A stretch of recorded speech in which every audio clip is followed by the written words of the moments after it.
What is up? Welcome to the live stream. It is so awesome having you guys here. It's Sunday, September 19th, and we're going to be hanging out for, I don't know how long, an hour, maybe two, just kind of depends on you guys. Hopefully everybody is having a wonderful day, and thank you so much for coming. It's awesome to have you guys. Looks like there's like, I don't know, maybe 30 people here starting off, so that's very cool. Thank you guys for coming, and we're going to do a question and answer session. I've got some questions from different platforms like two, I guess, the YouTube channel members and the Patreon supporters. I let them start asking questions a couple days ago, but there's not very many of them. People really aren't all that active in the group. I'm not sure what that's all about, but I've got a few questions to answer from those people, but we'll also be answering some questions here in the chat. So thank you all so much for coming. What's up, Jackie Green's Cats and Things? Thank you so much for coming on. It is great having you. And I'm trying to get everything caught up here. Somebody said, room is looking amazing. Well, thank you so much. Eight legs and four wheels. I can't talk today. Arthropod Ambassador says, the room is looking crisp good, sir. Thank you. Thank you very much. I appreciate that. Megan is in the house. How you doing, Megan? Nice to see you. My almost neighbor. Oh, man, I just dropped stuff. That's not good.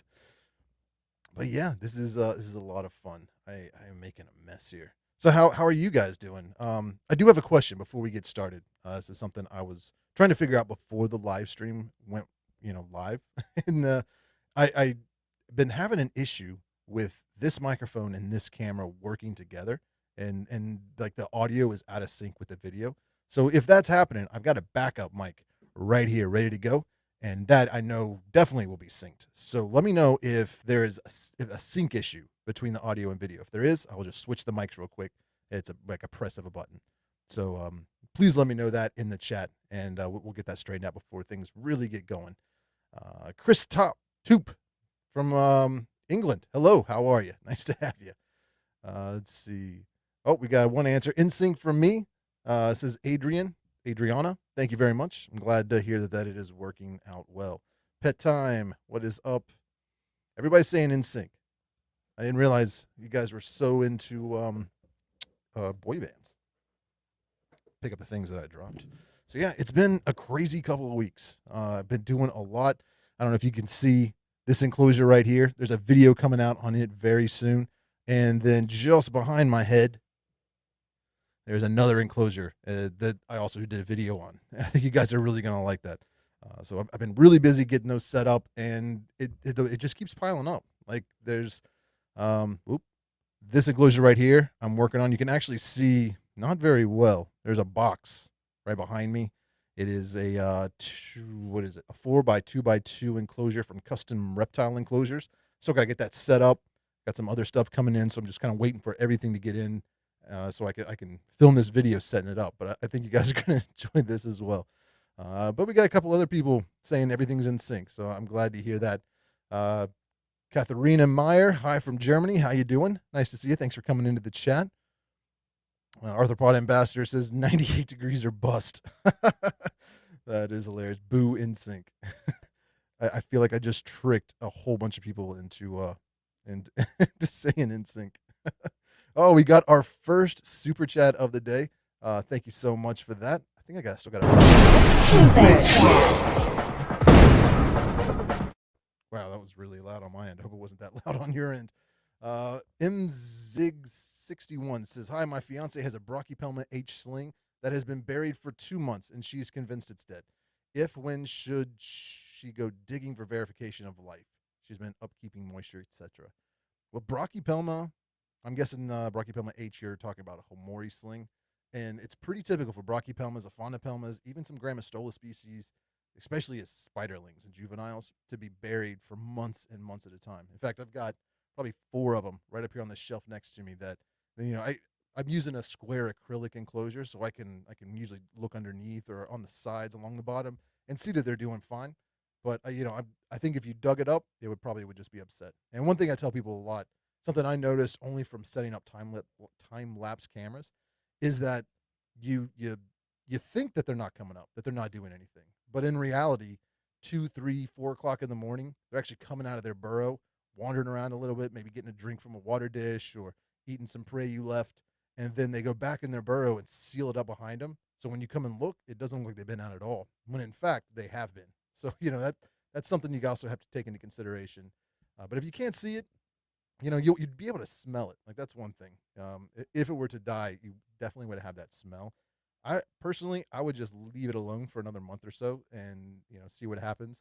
After maybe like 3 or 4 months, then maybe slowly, gently, kind of try to dig them out and see if what's there going on. But like, it's not very probable. But the worst thing you could do is dig them up, only to find that they are in like the middle of molting. Like, you just had the bad luck to try and dump their enclosure, see if they're alive, and they're like mid molt, and then you really cause some problems. So personally, I wouldn't be digging them up yet. I'd give it a little bit longer. But yeah, let's get back to the chat. So thank you so much for the donation as well. I do appreciate that. Cadaverous Ghoul, what's going on? Nice to have you in the chat. Let's see. We got another question here. I have the same problem. I have a Colombian pumpkin patch sling. I've seen it once after its first molt and getting it, and I haven't seen it since. It really worries me. Yeah. And that's one of the benefits. I don't know what type of enclosure you're using, but those like tarantula cribs, spiderling enclosures are great because they give you plenty of depth for them to burrow, but it's also clear on every side. So you can usually kind of lift it up or look in the corners and see their little burrows, and most of the time they're doing fine. Just got to be patient. I mean, even like the pumpkin patches, they're so small. It takes them forever, it seems, to grow. But yeah. Patrick said the sniff test. Yes, that is not pleasant, but it is effective. Let's see. Did I miss any other questions here? Oh, we got Tarantula Arc in the chat. Thank you so much. Yeah, some more BSB person here. Yeah, more. Backstreet Boys. How did this turn? It's turned into this crazy boy band conversation. That is not the avenue I wanted to take today. Um, but yeah, let's see. We got. I'm not even reading these. I'm seeing it's a long comment, so I'm posting up.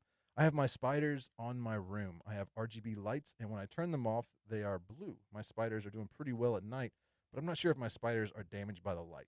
I actually have an entire video on my channel. I don't remember what it's called. I think it's like lighting tarantulas with LEDs or something like that. And we kind of go into the science of wavelengths of light and what spiders can see and what they can't see. And from what I read, most tarantulas they see the blue wavelength of light pretty much as just bright white light. Red they don't see very well, so it almost looks dark to them. So to have the light on at night, I believe, at least from these are just scientific papers that I read. There may be new stuff that have come out since I made that video, but from that information, doing the research I did, red light would be better to have on them at night, or no light at all. I mean, they don't really need light. I only have lights on mine mainly when I'm shooting videos like this, or I'm feeding them or watering them. But the majority of the time, the only lights that I have on a regular basis are for the reptiles or bioactive enclosures. Like, see if I can, those enclosures right there. I'm getting pretty good at this, pointing in reverse. Those are 3 bioactive enclosures for Theraphosa sturmies, blondies, 2 Theraphosa blondies, and a Theraphosa apophysis. That would be the correct thing. And that is on a day-night cycle. But because I have all these reptile lights going and bioactive lights going, it puts enough light into the room that all the tarantulas kind of get that circadian rhythm. I don't even know if that's the correct term. They get a good day-night cycle. But let's jump back in to the chat. Let's see what else we got here. Drunken Walrus from Sussex, England. Thank you so much for coming in. Appreciate having you. I just started beeping upstairs. Oh, I think my wife just came home. I was like, what in the world is that? They didn't have the oven on. Let's see. Oh, Eric Clark says, how are your dart frogs doing? They're doing very well. I don't know if I can get out of the way. You can actually see their enclosure.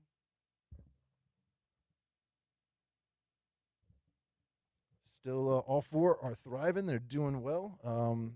Haven't really had any issues. I put a clay bath in there. They seem to really enjoy that. I didn't include that in the video just because it was going long, and I wanted to try it out first. But they sent. I think I mentioned that they sent it to me. I don't think I actually filmed doing it because I waited like a week before I did that.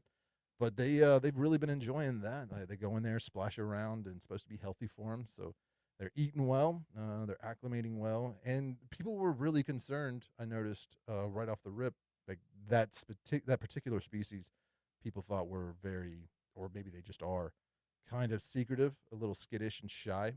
And I have not really had any issues. Like almost at any time, I can go up to the enclosure and see at least two or three of them hopping around.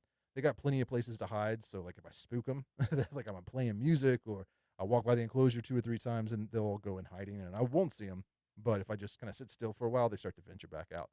So maybe they're maybe a little more bold than other species or other specimens that people have had. I think I just got lucky, or it gave them so many places to hide they feel comfortable. Let's see. What do you think of Lugardi tarantula substrate? Is it a good substrate for enclosure? Yeah, I actually got a bag of that. I don't know, a couple of years ago. I was using it in my Monocentrophus balfouri enclosure, the communal. I had a communal going and put that bag in there.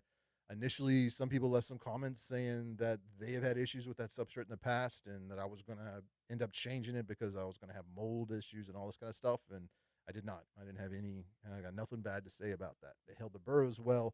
It was a little expensive for my taste, but it wasn't bad. I didn't have any bad experiences with it. So yeah, I, nothing bad to say about them. Oh, we got another super chat here. Let me scroll down real quick. Who we've got? We've got Dan. So Dan, thank you so much for the super chat. We'll answer your question in just a second. My P. erminia died. Or Jesus, I can't read today. My P. erminia hid for 4 to 5 months and didn't eat. Decided to rehouse into bioactive, planted enclosure. Now I see her, but now I never see her. But the tank is pretty. Yeah, I feel you there. I'm gonna try and turn that down. It's so loud on my end. I don't know how to do that. But my Pierre Minya, that's not really a question. Yeah, but the tank is pretty. I agree. That's like one of the benefits of bioactives is they look really cool, and especially for tarantulas that Samobius tarantulas in general are usually pretty secretive. My Pierre Minya, Arminia, the Venezuelan sun tiger, for those that aren't familiar. I rarely ever see it. The larger it gets, the more I've been seeing it, but still, it's created this huge web tunnel kind of like, right off the ground. And it's almost, I wouldn't say it's like fossorial, but it's, it's definitely, it hunts arboreally, but it spends most of its time at the base of those branches. It's all webbed up. And occasionally late at night, I'll catch it coming out, kind of wandering around. But other than that, they're a pretty secretive tarantula. Let's see. Let's get some more questions here. Scroll back up for a moment. It says Zoo Creeper. Hello, you should do a video on the Trinidad chevron. I should. I definitely should. I was having issues with mine for a while. I was like waiting for it to molt, then it molted out male, but it seems to be doing okay. So I might have to do that. Some opiates are difficult to do videos on, like we just talked about. They're so secretive, but they're also really fast, and sometimes it's not the easiest to film. Let's see, we got another one here from Salem Macabre. How do you keep your tarantulas comfortable in the winter when your house is drafty and running a space heater 24/7 is not feasible? That would depend on how many tarantulas you have. I have a video about how to keep your tarantulas warm in the winter, focused mainly on spiderlings, but I kind of create a microclimate for them. I throw in, just get like a big terrarium, like a big aquarium essentially, and put some heat pads on the top, kind of insulate it a little bit, throw them on a thermostat, put the heat, like the sensor inside the enclosure. That way you're keeping it at like, room temperature 70, 72, 75, or whatever temperature you want to keep them at. And, that's a good way. But if you have like a large adult tarantulas, then that's not very feasible. What a lot of people do is they will use a closet or get like some big cabinets or something that they can close up and keep the enclosures in there and then just heat that one little space. And that seems to work really well also. It's essentially the same idea. You're just scaling it up. Let's see. We got another question here from the Horror Zone. What are your thoughts on the Honduran curly hair? I got one a few weeks ago and I couldn't believe how chill it was.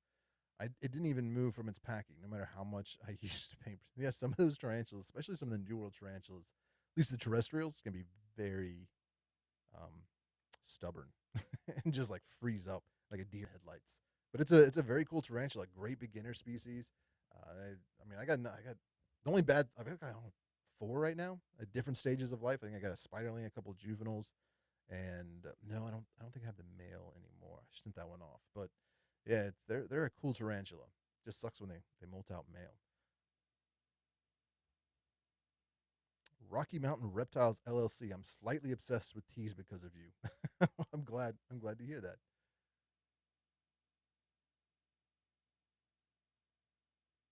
Dun, dun. Let's see. We got any more tarantula questions? Oh, here's one that's not a tarantula question. What's your favorite snake you own? Man, that's a tough one. Well, not really. I own four snakes. I've got a Pueblan milk snake, banana calico ball python, eastern king snake, and a California king snake. I would have to say right now the eastern king snake is my favorite. She's just a sweetheart, and yeah, just very chilled, snake friendly. Haven't had any issues with her at all. Arthropod ambassador saying, "Yeah, my dart frogs are all very food motivated and bold. That's good to hear. That is definitely good to hear."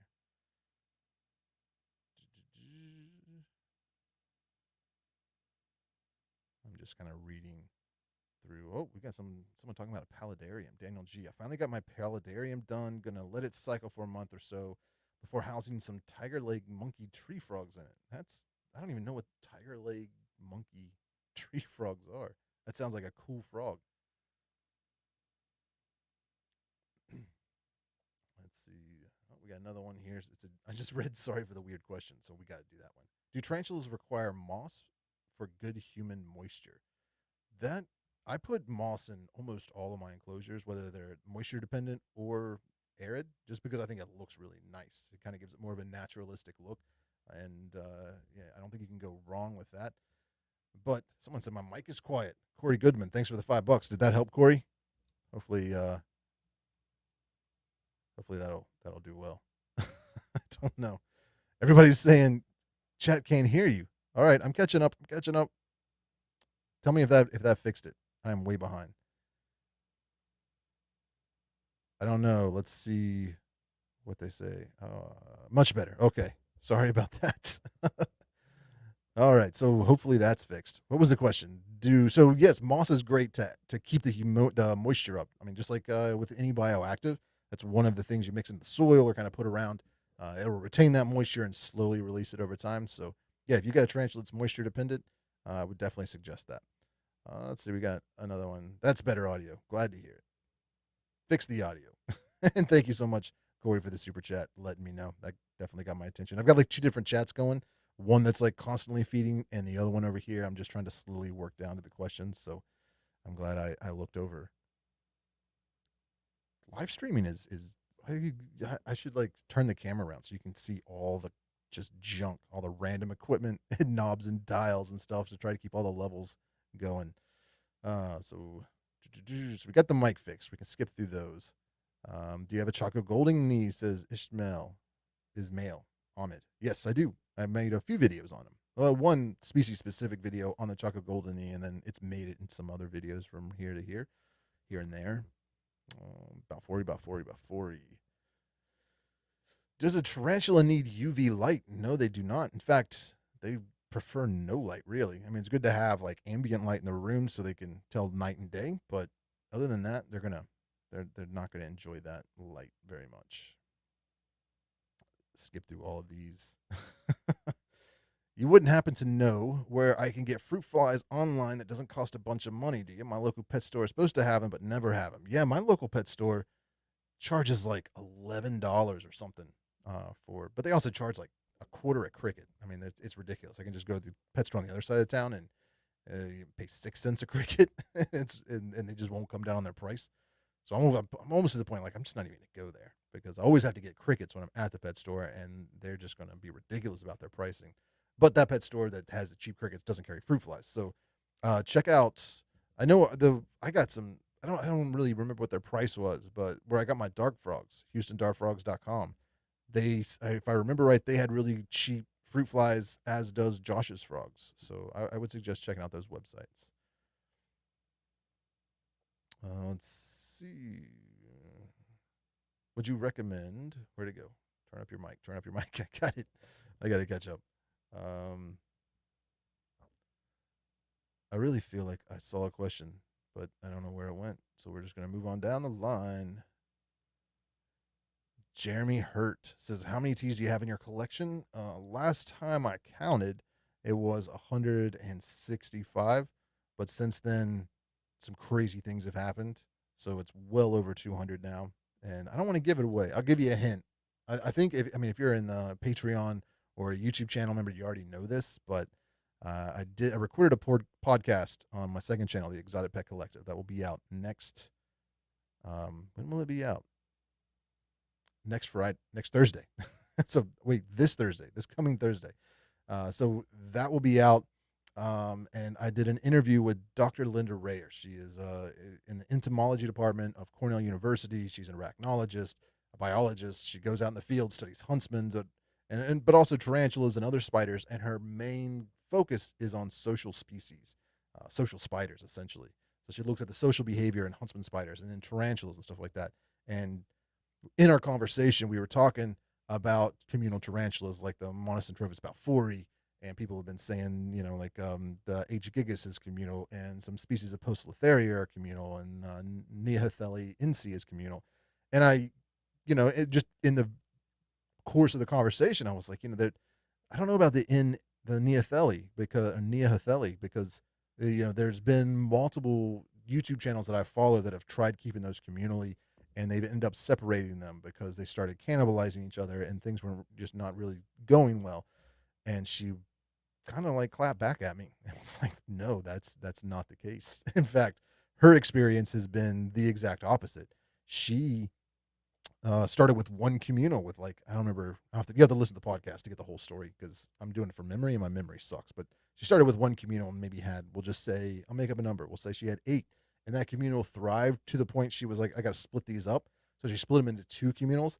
And then over time, those were thriving to the point that she had to split those 2 into 4 communals, and then 4 went into 8.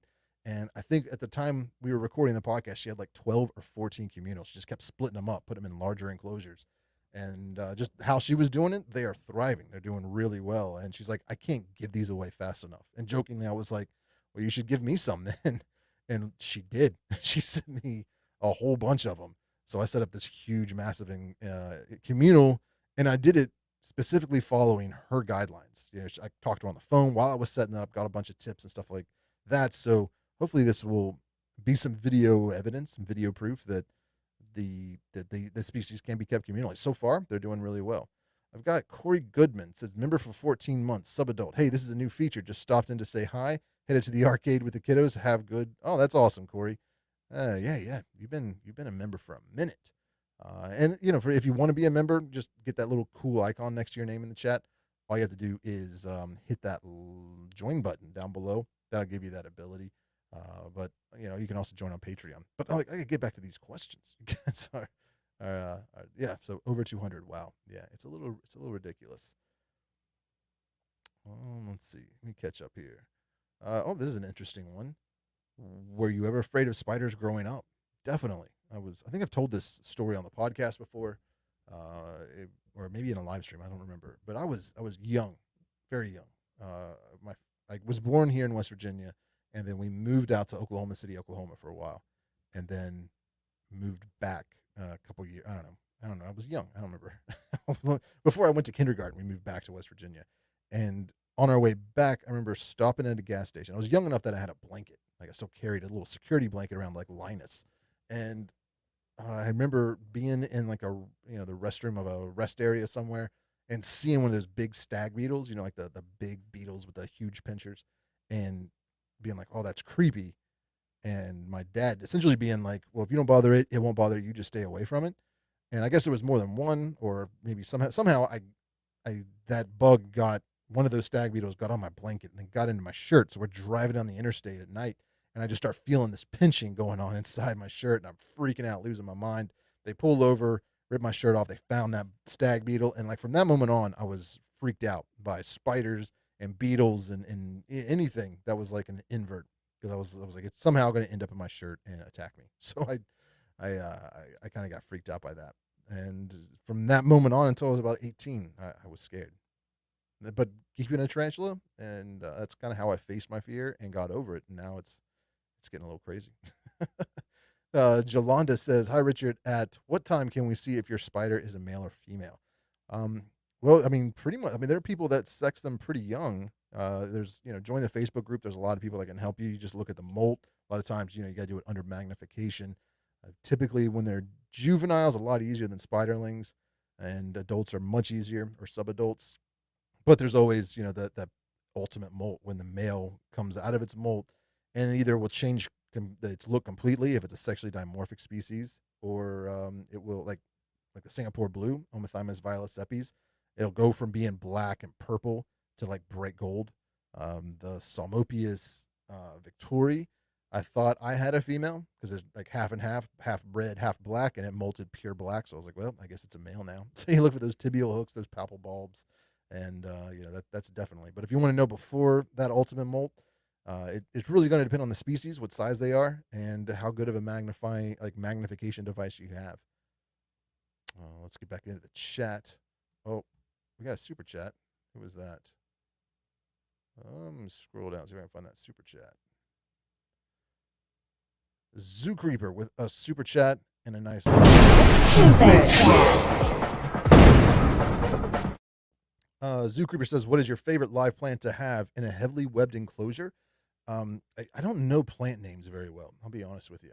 So what I have used a lot, I moved it. It's on the other side of the room now. And I've got a Carabiner versicolor and a paludarium, and it webs very much. And what I used was just pothos, and it's thriving despite being covered in web. Pothos seems to be like one of the best plants if you wanted to have plants in an enclosure because they can grow in low light. They don't, they're pretty strong and sturdy, and you don't have to worry too much about getting covered in web and killing the plant off. So, being someone that doesn't know a whole lot about plants, at least know them by names, pothos. I've also had a lot of luck with. I'm trying to remember the name. Oh man, I can only remember its common name. It's the Wandering Jew. It's like a vine, and it does really well. Also, at least in the enclosures, I've gotten some scorpion enclosures and stuff like that, and it's been thriving. Let's get back to the chat. Oh, we got another super chat here from Dan. You coming to Texas anytime? We have some great shows. First, I want to thank you, Dan, for the super chat. Always appreciate it. Super chat.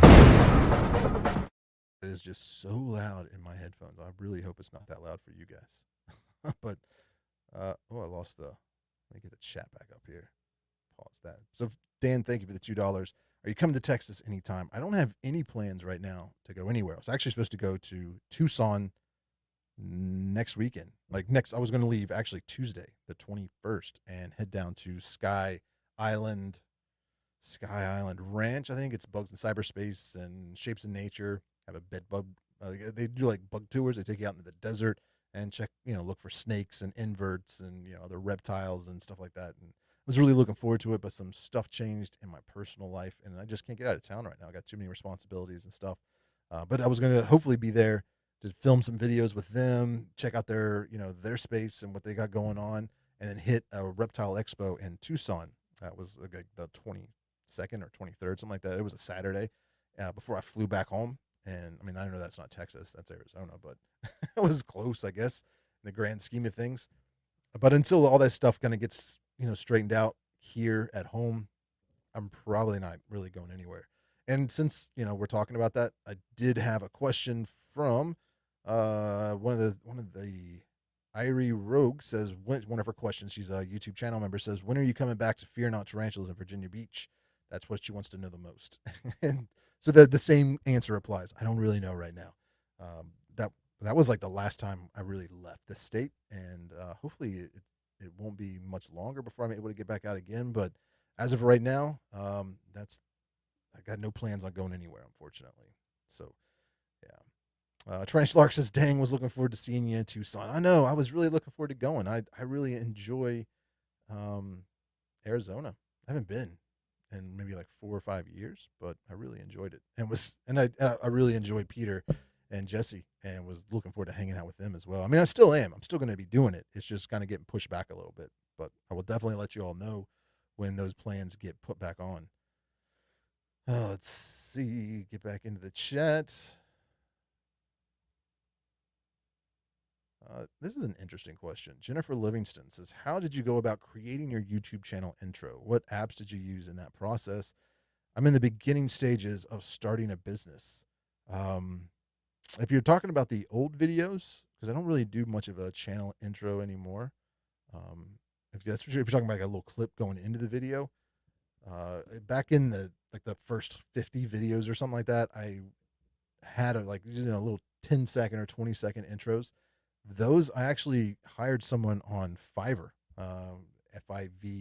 fiverr.com. It's like a freelance website, and I mean I think I only paid $5 or $10. It was like I was like, I want this specific intro, and you give them your logo and the colors that you use and stuff like that, and they'll create that for you. Um, and then there was like a deal. It was like they'll do you pay. I think it was like maybe 20. It was so long ago, I don't remember the price. But it was inexpensive because I was not making any money. It was like $20 or $25, and I got like 20 different variations. It was like, you just give us your logo and we'll give you all of these, and that's why I was able to change it up so often, trying to find one that people really liked, and no one ever really liked them. But it's great for businesses. It's like corporate logos. So it was just like a corporate logo video. Search that on Fiverr, and there are a lot of people that do it for very cheap. So yeah, check that out. Let's see. Oh, do we have another super chat? Yes. I don't know why that's not showing up on this. Let me click the new comments. There we go. We got one from Bernie. That's not Bernie. That's Bronny. Sent one. What? How do you say that? I know it's pounds. 1.79 pounds, or 1 pound and 79. Where are my UK people at? Is that 79? It's not sixpences. 79 pences? 79? I don't even know. I really should know more about money in other countries. But so, first off, bro.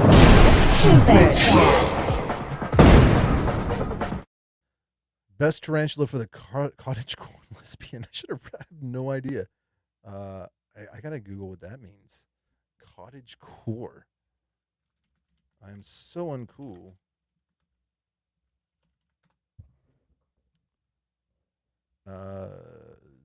An internet aesthetic inspired by a romanticized interpretation of agricultural life. I don't know if that's images idealized on a Western farm. Okay. I would say then that's an easy one. Aphonopelma chalcodes or the Aphonopelma hinsi. That is definitely what you should go for. If that Google answer is what you're asking. Let's see, we got another super chat here from Megan. So thank you so much, Megan. I call her my neighbor because she just lives like, I don't know, put you on blast, but she lives nearby, like maybe an hour away from me. And she says, since your plans have changed, are you going to make it to the Pittsburgh Expo next weekend? I might try. That would be cool. But part of the reason my plans have changed is because I can't go anywhere on the weekend right now. I'm watching a toddler. So if it works out to where I can get away and check it out, then I might have to do that. And if I do that, I will definitely said doo-doo. But if I do that, I will let you know. I'll send you a message on Instagram or something. Maybe we can meet up and hang out. That would be cool. Oh yeah, we got some people. 1 pound 79 pence. Thank you so much. I appreciate that. 79 pence. I'm sorry, I'm an idiot. But yeah, I appreciate that. Oh, we got another super chat here from Eric Valenzuela.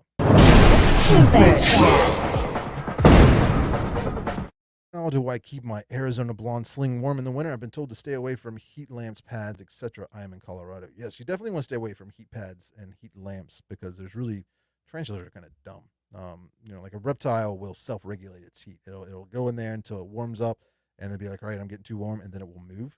Tarantulas seem to find a heat source, and sometimes they're attracted to it, and then they'll just stay there because they don't really have that kind of I don't know what it is, but they will stay there until like they dry out almost. Desiccation is what that's called, and it's something that's more new in the hobby. When I first got a tarantula, part of the husbandry, like 20 some years ago, was to have like an incandescent light bulb and a shop light on top of the enclosure so it would stay warm. And sometimes the tarantula would climb up the side of the glass and hang from the top and right by that light. Or it would, like, if I had like a rock, even for a little while, I had a heat rock in a tarantula enclosure. So, I mean, that just tells you how crazy that husbandry used to be. I don't think anybody even uses heat rocks anymore for anything. But yeah, definitely, it's not good. It causes the air to dry out a whole lot, which definitely isn't good for your tarantula. And yeah, the one thing you can do is like I mentioned earlier. I got a video on it. But put them in a closet or a cabinet. Like get a big like if you go to Lowe's, they've got these like big plastic cabinets with the doors, and you can just keep that warm. Put all your enclosures in there. Maybe a couple of heat pads on like the top or on the side, so they're not directly touching the enclosure, and then keep the doors shut when you're not doing anything, so that it will keep that little kind of shelving system, that cabinet warm. Same thing you can do in a closet. Just find like a smaller space. If there's spiderlings, I got a whole video on how I do that. I got like a 20-gallon aquarium that I converted with some insulation and some heat pads to keep it like a microclimate warm. It's probably the best way to do it. Um, and you said it is a sling, yeah. So yeah, that's what I would do. Watch my video. It's just search on my channel. It's called "Keeping Tarantulas Warm in the Winter," and you'll see exactly the whole process. And if it's too large for what you have, you can always scale it down. I mean, go all the way down to like a 2.5-gallon aquarium. I think that would help you out a lot. All right, scrolling through. Let's see, what did Joe say? Creepy, kind of beautiful on Instagram. Thank you, Richard, for all the information you and cool content you make provide us all. Well, thank you very much. I do appreciate that. And if you want to follow me on Instagram, you can follow me on Twitter, Instagram, or TikTok. There's all the little handles right there. Little shameless self promotion. We got another super chat here from Susan. Susan Adkins says, "What species do you own more of than any species?" Oh, Susan. Susan, you're gonna make me. Oh, I guess I already. You're not making me do anything. I guess I already outed myself. Right now, the species I have the most of by far. At first we'll break it down this way. At first, it was Poecilotheria metallica. I had four of them. Well, I had five and I gave one away, so I've got four. Then Monocentrophus balfouri came into the picture. I've got two communals and one individual, so that's nine of those. So that was the species. Very short lived, maybe a couple of weeks. That was the species I had the most of. Now it is Neohetheli inci, the Trinidad. What do they call it? The Trinidad olive tarantula or something like that. I don't remember its common name. But I've got 16, 15, 16 of those right now. Well, and I think I have an individual. So no, I don't know if I do or not. So yeah, that by far, that's the tarantula I have the most of at the moment. Let's see, we got another super chat here from Victoria. And I don't know if I did this or not for Susan, but for both of you all, thank you.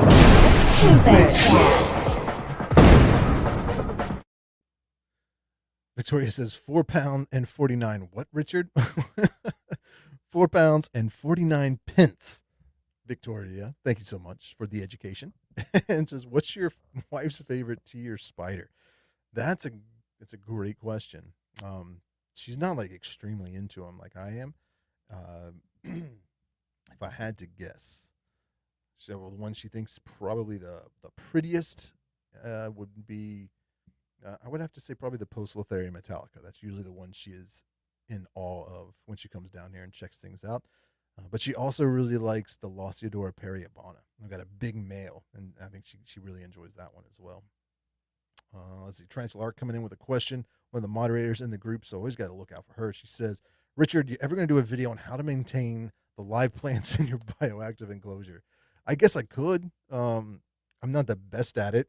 There's so many people out there that are really good at plants, but I will. I mean, essentially, I could tell you what I do because it's that easy. I give them light, like an LED grow light, or just like any kind of LED light that's good for them, and I water them a couple times a week, and that's it. Like I go with plants that are pretty easy to, are pretty hard to kill. So I know it's probably not the question you want, but like this enclosure here, and this one here, as well as the dart frog behind me, all of those I have on a misting system now. So like every 8 hours for about a minute, it gets a good nice mist in there, and that seems to be working really well, keeping them watered automatically, so I don't have to deal with it. But thank you for the question, Tarantula Arc. Super chat alert should be louder. Really? It's not loud? In my headphones, it's extreme, like painfully loud. So, yeah, maybe I'll have to figure that out. Oh, I bet there's a button that is unchecked. Automatically adjust mic volume. Maybe that'll help. So I don't know if that's going to fix anything, but that might be better. Let's see.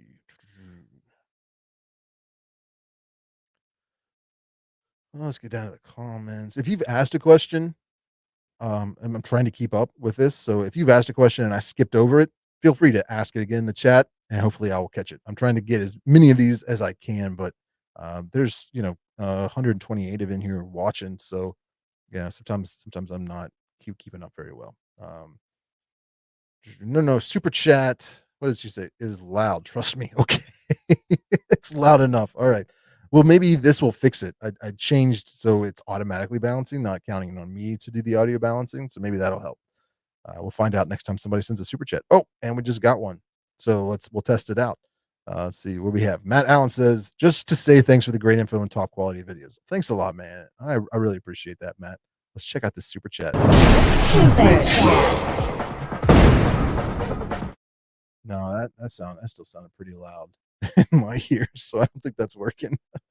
But thanks, man. I appreciate it, and it definitely helps out because, yeah, times are tough.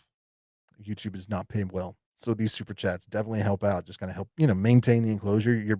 I mean, $5. You just bought like 50 crickets for my tarantulas. Eric Clark says, "No, not louder." Let's see what we got here. Rotorama says, Richard, if you ever need help on live stream setup and settings, let me know. I run streams for a living for a couple of years. Yeah, that would be great. I think my problem is I've got too many programs running at once. I've got StreamYard running and a podcaster mixing board running, and maybe if it'd be more simple if I just simplified the gear and just use like this mic connected to my camera would probably be better, but I don't know. I feel like I bought this podcasting mic. I should use it, and that's it. So, but yeah, I will definitely hit you up and pick your brain because that would be really good. Um, we got another exotics at home with a super chat. Says any dream species that you do not keep. Oh man, yeah, there's a bunch. um, if we're talking about any species, the Chinese cave gecko, I just am enamored with those. Crested gecko, I think would also be really cool to have. Maybe one day I'll add those to my collection, but I'm not in any rush. Like I got plenty as it is right now, and I'm not really sure what the future of the tarantula collective is going to be. Like, some very long conversations with my wife because now that I'm doing this full time, it sometimes it becomes an issue with space and time. Like I mean, like right now she's upstairs trying to be quiet because I'm live streaming. They don't want to be quiet in their own home on the weekends. They want to be watching movies loud and having fun and stuff. So I've been thinking about trying to find some space outside of the house, like get some studio space, like office space or something. But that's proving to be pretty difficult trying to find something that's just has reasonable rent that I could afford because YouTube doesn't pay very well. So now that I'm doing this full time, it's like I make enough to pay my bills and stuff, but not a whole lot of extra income to go every month to like $1,500 a month in rent for an office space. So I'm trying to find something in my budget that's also willing to let me move in all these tarantulas and reptiles. That's like the other difficult part. So yeah. Um, but while I'm trying to figure that out, we've actually talked about just remodeling the basement because I also share this space with my kid. It's kind of like the little rec room area. So he plays his Xbox and stuff down here. So yeah, I might be moving stuff around, doing some remodeling. I don't really know what's happening, but once I figure that out, we'll add some. But yeah, so those are the reptiles I would like to keep. As far as spiders, I don't think there's any tarantulas right now that I want that I don't have. That's not true. That's not true. And I can't think of the name of it. It was in my last video about top 10 rare expensive spiders. It's the Honsej. It's like the man, I wish or Orthonochinae Honsej or something like that. Those look really cool. I would love to get one of those. They're like the bright gold and baby blue color tarantulas. That would be awesome. Um, you need what's this one? Yeah, ads Darcy. We need you in the UK superstar.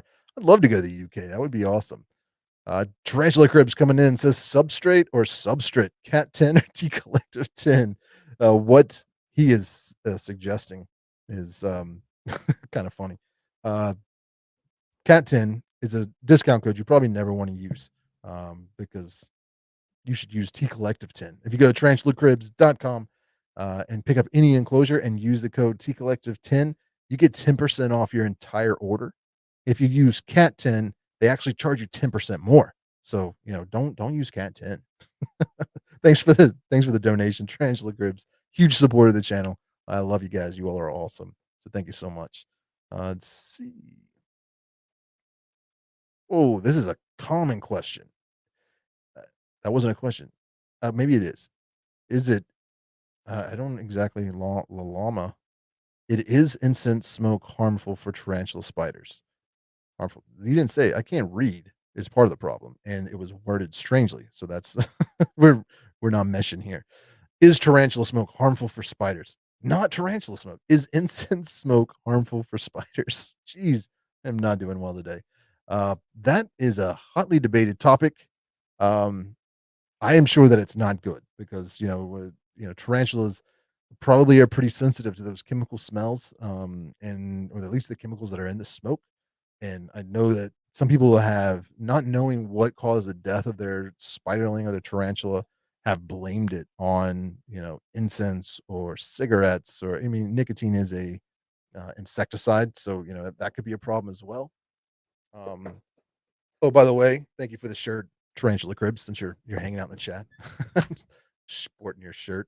Uh, so yeah, that is the knowledge. Most people, it's like it could be, so you don't want to take a risk, right? But what I can tell you is I was a college kid. I got my first tarantula back, 20 years ago. I was in my 18, oh, in my 18s. I was in my 20s. I was 18 when I got it, but throughout my 20s, I had it, and it was in a small apartment. When and there was a lot of people smoking cigarettes. There was a lot of incense burning. There was a lot of other things burning. And it was always kind of a smoky. It was sometimes ridiculous. Like you'd open up the door of the apartment and it was like a Cheech and Chong movie or something. Smoke just comes pouring out. That tarantula survived all of that. And I'm not saying that that's good, and I'm not saying anybody should do it, but I'm saying that I was burning incense every day, and it never killed my tarantula. But that was also an adult tarantula, and it may have had some kind of negative effects on it. So I'm not suggesting anybody burn incense, but I don't think it'd be as bad as smoking cigarettes around them could probably cause some problems. But there's also things you can do to, like, if you're burning incense in your living room, just keep your tarantula in another room with the door shut, and you're not gonna really have a problem. But yeah, now, knowing what I know now, like down here, I never burn incense. We don't smoke cigarettes, so that's not an issue. I mean, and I don't use like chemical cleaners down here or anything that's like really just has a strong smell. So yeah, I'm not a scientist, so I don't know, but we'll leave that there. All right. Oh, we've got a new channel member. Nicholas Ringling just became a YouTube channel member. So thank you so much for that, Nicholas. I appreciate it. Channel member. That is so loud. I got to figure out why that's so loud. What does this do? Oh, I'll just do that. Thank you, Nicholas. I appreciate the you joining the channel membership. And let's scroll up here. What we got? We're trying to get some more questions answered. Let's see. We got Dan. One G2G grandson wants to watch Octonauts later. I gotta go. Grandson wants to watch Octonauts later. Okay, well have fun. Thank you so much, Dan. I appreciate that. Very cool of you, my friend. Let's see what else. Mini Tomorrowland says just bought a Brachypella Amelia, and she has like red on one of the sides of her legs. Also, she just took her credit, but she doesn't absorb it. Do you have any idea why she does that? It's a juvenile. I don't. Tarantulas are weird. They do weird behaviors. Um, I mean, reds on the sides of her legs is pretty typical for an Amelia. They have black and red legs, and she doesn't absorb the cricket. I mean, she might not just be hungry. She may be stressed out. I don't know how long she's been in her enclosure. Sometimes they get stressed out, or they're not hungry and they just kill the cricket because it's annoying them. But I would just give her some time, patience. That's like the answer to everything. Just be patient. It'll work itself out. Let's see. Daniel G says, soundproof your basement. Yeah, that would be awesome. It's expensive though, but yeah, that's part of the plan. I was talking to my brother-in-law, and we are thinking about, and when I remodel it, kind of just putting in sound insulation into the walls, and a lot of insulation, and some new drywall, and working on all that.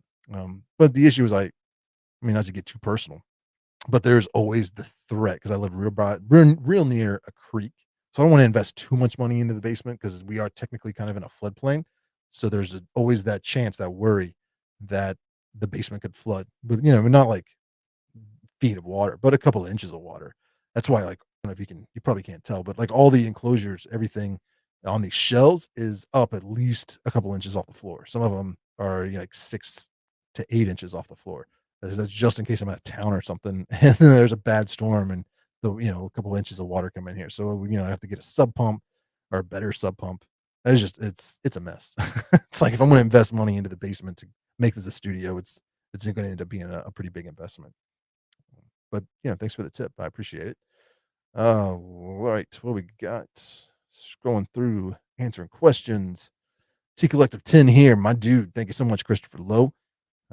Definitely helps out. Let's see. We got another question. Lee Welch says, at what size do you stop feeding your Balfour communal pre-killed prey? I got mine when they were the size of ants, and now they're about 1 inch. Well, I'd say they're definitely ready for live prey. When I think my inbound forward communal, the first one I got that was slings were right around a half an inch, and I was just feeding them pinhead crickets, and they were taking them down fine. If I couldn't have access to it, then I may have pre-killed some small crickets and dropped them in there. But once they're at an inch, just as long as the whatever you're feeding them is less than, no more than like 2/3 the size of their body, I think they're gonna be fine. Paige says, "Good evening from the UK." Good evening, Paige. Thanks for coming. Glad to have you. Let's see. Eric Clark says, "What state are you in?" I am in a state of confusion. Just kidding. I'm in West Virginia, West by God, Virginia, and I'm in the northern Panhandle, so I'm like in between Pennsylvania and Ohio. Like 5 minutes west, I'm in Ohio. 15 minutes east, I'm in Pennsylvania. So I got the worst of all of the worlds. Let's see. At Tarantula Collective. I don't know what you're saying, but you tagged me all right. Let's see. Scroll through. People talking about incense. All right, here we go. One of my OBT juvies lost a leg and the other leg is gone, followed up by what to do. You guys just gotta wait for them to molt. They will regenerate those legs, and if they're like leaking hemoglyph, which is like kind of like blood, but it's like this white gooey stuff. If they ripped them off themselves or something, probably not a problem. But if they are, just use a little cornstarch, put on a Q-tip, get it wet, and it'll seal it up. And yeah, but other than that, there's nothing you can do but wait for them to molt. Try to provide them the best possible home. Make sure you got a water bowl or whatever in there and after maybe not one molt, may take a couple of molts, but those legs will come back. Alice Milne says spiders don't cough. That's funny. I just saw this chat is so weird. I got another channel member, Nicholas Rangley, has become a YouTube channel member, as did Samantha Gark. So thank you both for joining the channel. Member, I definitely appreciate having you all on here. Channel member. And if you don't know what channel members are, it's kind of like a Patreon supporter. What you do is you get, since you become channel members, just to let anybody that's joined as a channel member today, if you go to the community tab here on my YouTube channel, like if you just go to the Tarantula Collective YouTube channel, there's like little tabs across the top, go to community, and there you will have access to member only posts. So those are like behind the scenes videos. Sometimes I take pictures of what I'm filming, so you kind of get a sneak peek, about look at what's happening in here before the video comes out. Because like right now I've got, I don't know, 7 videos filmed and like another 5 planned. And so I'm trying to edit them and get them out as fast as possible, but only doing 2 a week. It's starting to back up. So you can see what happens or what's going on before the public does. You also get, membership comes with like a discount on Tarantula Collective merch. You can join the Tarantula Collective members only Facebook page. There's, a bunch of stuff. So go to the members section. I'm sorry, go to the community section on here on YouTube and just kind of scroll through and you will find, I'll try to pin it. I think I can pin it and I'm not sure. Well, I'll see what I can do. But if you scroll through the post, you'll find the members only posts and they'll have links to all that stuff on there. So you can definitely take advantage of that. But thank you so much for that, for becoming a member. And we've got $5 Canadian from Genos Tarantulas. What causes impaction in tarantulas? That's, I'm not a biologist or a veterinarian, but I mean, what impaction is. It's when they're not able to excrete their waste. So what can cause that? It could be a molt, like a bad molt. So not all of the old exoskeleton shed and kind of sealed up where they poop essentially. So that could be a problem. Sometimes if the humidity is too low, and they kinda, like, dry up, like, starting to get into the dissection. That's not even a I'm not gonna try and say words I don't know very well, but, yeah, that it could I mean, there's so many different things that could cause it. Sometimes they just like, the poop, um, kinda just doesn't all get wiped off or something blocks it. So yeah, I don't really know. Most of the times that I've seen it happen, it's been a little piece left over from an old molt, and it just kind of closed up that hole. But yeah, what causes it? I really don't know. And sometimes even that there's impaction going on, and you can try wetting a Q-tip and trying to clean it off, soften up the area and stuff like that. But sometimes it's just an unfortunate thing that happens, and they don't survive it. So I'm sorry I don't have a better answer for you. I don't really know the scientific cause for every single impaction. Um,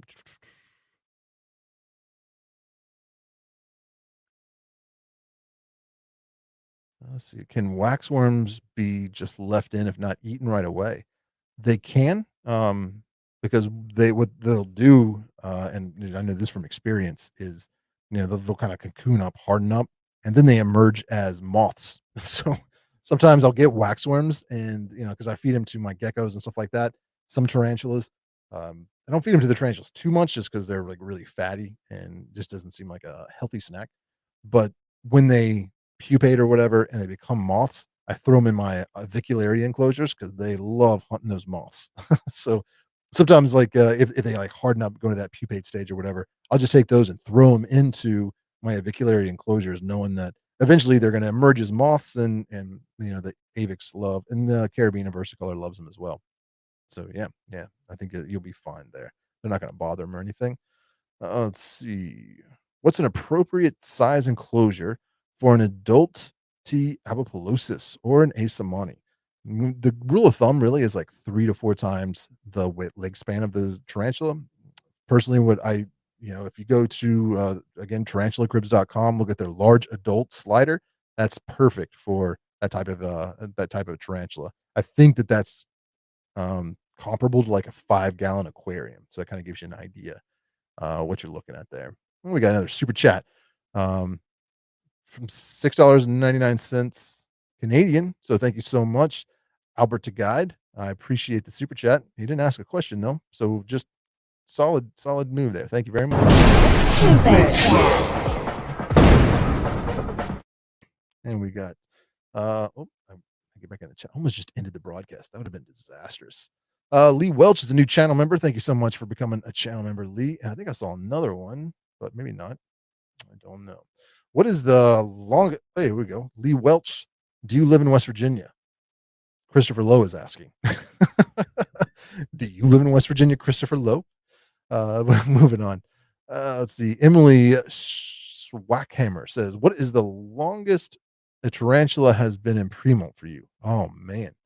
Uh, I would say probably there's two. One was my Faunopelma Chalcody spiderling juvenile, somewhere around there, was in pre-molt for it was probably like 8 months, but I also had a Grammostola rosea, and she went 14 months. She was an adult though, but she stopped eating, wasn't really moving around very much. I was kinda concerned, but it was like 14 months, and then she finally molted, and then it was like back to normal. But yeah, it can be a while, especially New World terrestrials. They take forever. Ooh, we got an arachnophobe in the house. Nick Lawrence says, "I have terrible arachnophobia and have to admit that your Goody Sapphire video definitely got me over the fear, and I couldn't be more thankful. Tarantulas are so fascinating." Well, thank you, Nick. I'm glad that helped you out, because that's how I got over it wasn't with a pokey, but my first tarantula was a Grammostola rosea I got from a pet store back in like 2000. And the reason was I was so afraid of spiders. I kept freaking out every time I'd run into a spider web. So yeah, it definitely helped me out there. Let's see. Do we miss any more super chats? Scrolling through here to answer that. Matt Temple just came in. Any experience with P. muticus? Let me double check real quick. We are talking about the king baboon spider. That is it. I just couldn't remember how to pronounce the first. The Polanobius. Polanobius. I do. I've got good and bad experiences. The first, I got a sling years and years ago, and I had it for maybe 18 months or so. It molted 2 or 3 times in my care, and I had it. It was like juvenile stage, burrowed a lot. I let the enclosure get too dry, and it had a bad molt and died. And this is years ago. And then I just like I wasn't really all that keen on getting another one because it had died. And when I like tried to figure out what went wrong and did more research and started talking to other people, like I didn't know if it was just bad luck. And they were like, well, essentially what we diagnosed that I just wasn't keeping the substrate damp enough, because they do like a little bit more moisture. But while I had it while it was alive, it's just spent so much time in hiding. I never saw it, and I was like, well, I don't really want to get some, essentially pay to have this spider that's just going to be an enclosure full of dirt. So I didn't mess with it for a while, and then I think I don't remember where I got one not too long ago, and I've been keeping it much. I've been keeping the enclosure damp, or at least some moisture in the substrate, and it's been thriving and doing well. But yeah, I never really see it there, and it's too small to like really get a good idea of what it looks like. So I haven't made a video on it yet, but once it starts to get larger and looking more like an adult, I'll make a video on it. But yeah, that's my experience with them. Keep the substrate a little damp because they definitely will like that. Ooh, this is a great one. Timothy Schneider says most likely substrate to not mold up. Well, definitely cocoa fiber is what definitely will mold up the most. I've gotten so like that was my go-to for a long time. Everybody was in cocoa fiber. It was light, it was inexpensive, it was easily accessible, and all of my enclosures were essentially with cocoa fiber. But I was just like constantly having issues with mold. That like especially the yellow mushrooms that would sprout out, and got tired of just dealing with it and started experimenting with others. I tried Lugardi. I've tried, pretty much any substrate that's out there. And there's 3 that I use almost exclusively now because I have not had any mold issues with them since I've switched to those. My favorite right now is Reptisoil. I don't remember who makes it. I think it's Zoomed. Yeah, but it's great. It not only does it not have I not had issues with mold with it, but it holds its burrow really well. I can keep it damp, for like, especially like your Asian fusarials and stuff that need that higher humidity level. And that's been good. I haven't had any problems with it. Highly suggest it. It's good stuff. Another one that I've enjoyed a lot is, uh, and it's easier for me to get because Reptisoil, I either got to like drive 45 minutes to Washington, Pennsylvania to pick it up at the pet store there, or oh no, I'm still here. I just kicked the little thing that turns off my camera. That's not good. All right, I'm back. So, what happened? Why is it doing that? It switched my frame rate. Hold on a second. We gotta fix this.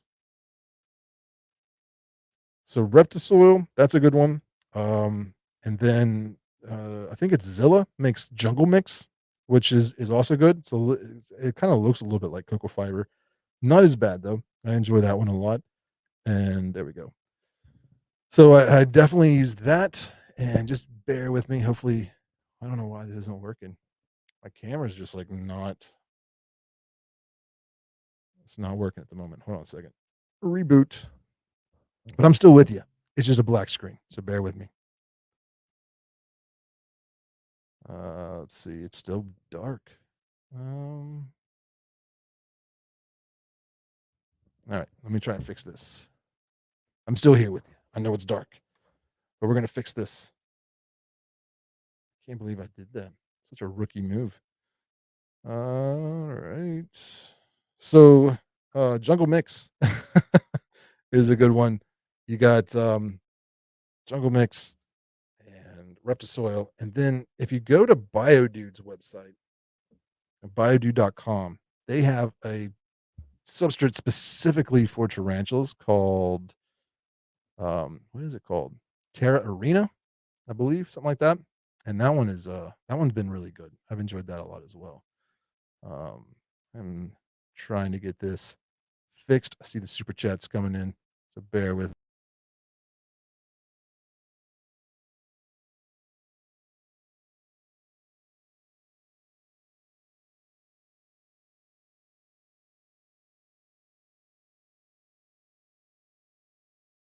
Let's see. That's not fixing it. We're working. Camera. Oh, I forgot to hit this button. Start virtual camera. Maybe that'll fix it. Did that fix it? I think we're fixed. All right. Wow, that was crazy. All right, so we're back. Sorry about that. So unprofessional. All right. So hope that answered your question. Terra Arena, Jungle Mix, Reptisoil, Geno's Tarantulas became a member. Thank you so much for becoming a member. I definitely Channel member. got another super chat here from Steve McT. And his says, do you think it's too soon to rehouse a 3.5 GBB into a 12 by 12 by 12? Are they good with growing in their adult enclosure? 3.5 inches. GBB is green bottle blue tarantula, chromatopelma cyanopubescens for anybody out there that doesn't know. And so you got four. If you're looking at 3 times, so that's 4, 8, 12. I think it's a great time. It'll be fine to go into that 12 by 12 Exoterra. Just one thing I suggest that I do personally, because I like those enclosures, but build the dirt at kind of like ramp it up towards the back, if that makes sense. Because you got the door on there, so you can't get more than a couple inches of dirt in the front, but you can kind of slope it up against the backdrop. So because they will like to burrow a little bit, add plenty of cross branches and stuff for web anchors, and it'll be fine. I think it'll be fine. So thank you so much for the super chat, Steve. Susan Atkins coming in. My daughter would love tips on care for the Trinidad olive she just received. Would a video on them be in the near future? Yeah, Trinidad olive was a name I was trying to think of a little while ago. Yes, there is. I'm doing a video on a communal because I just got a whole bunch of them in.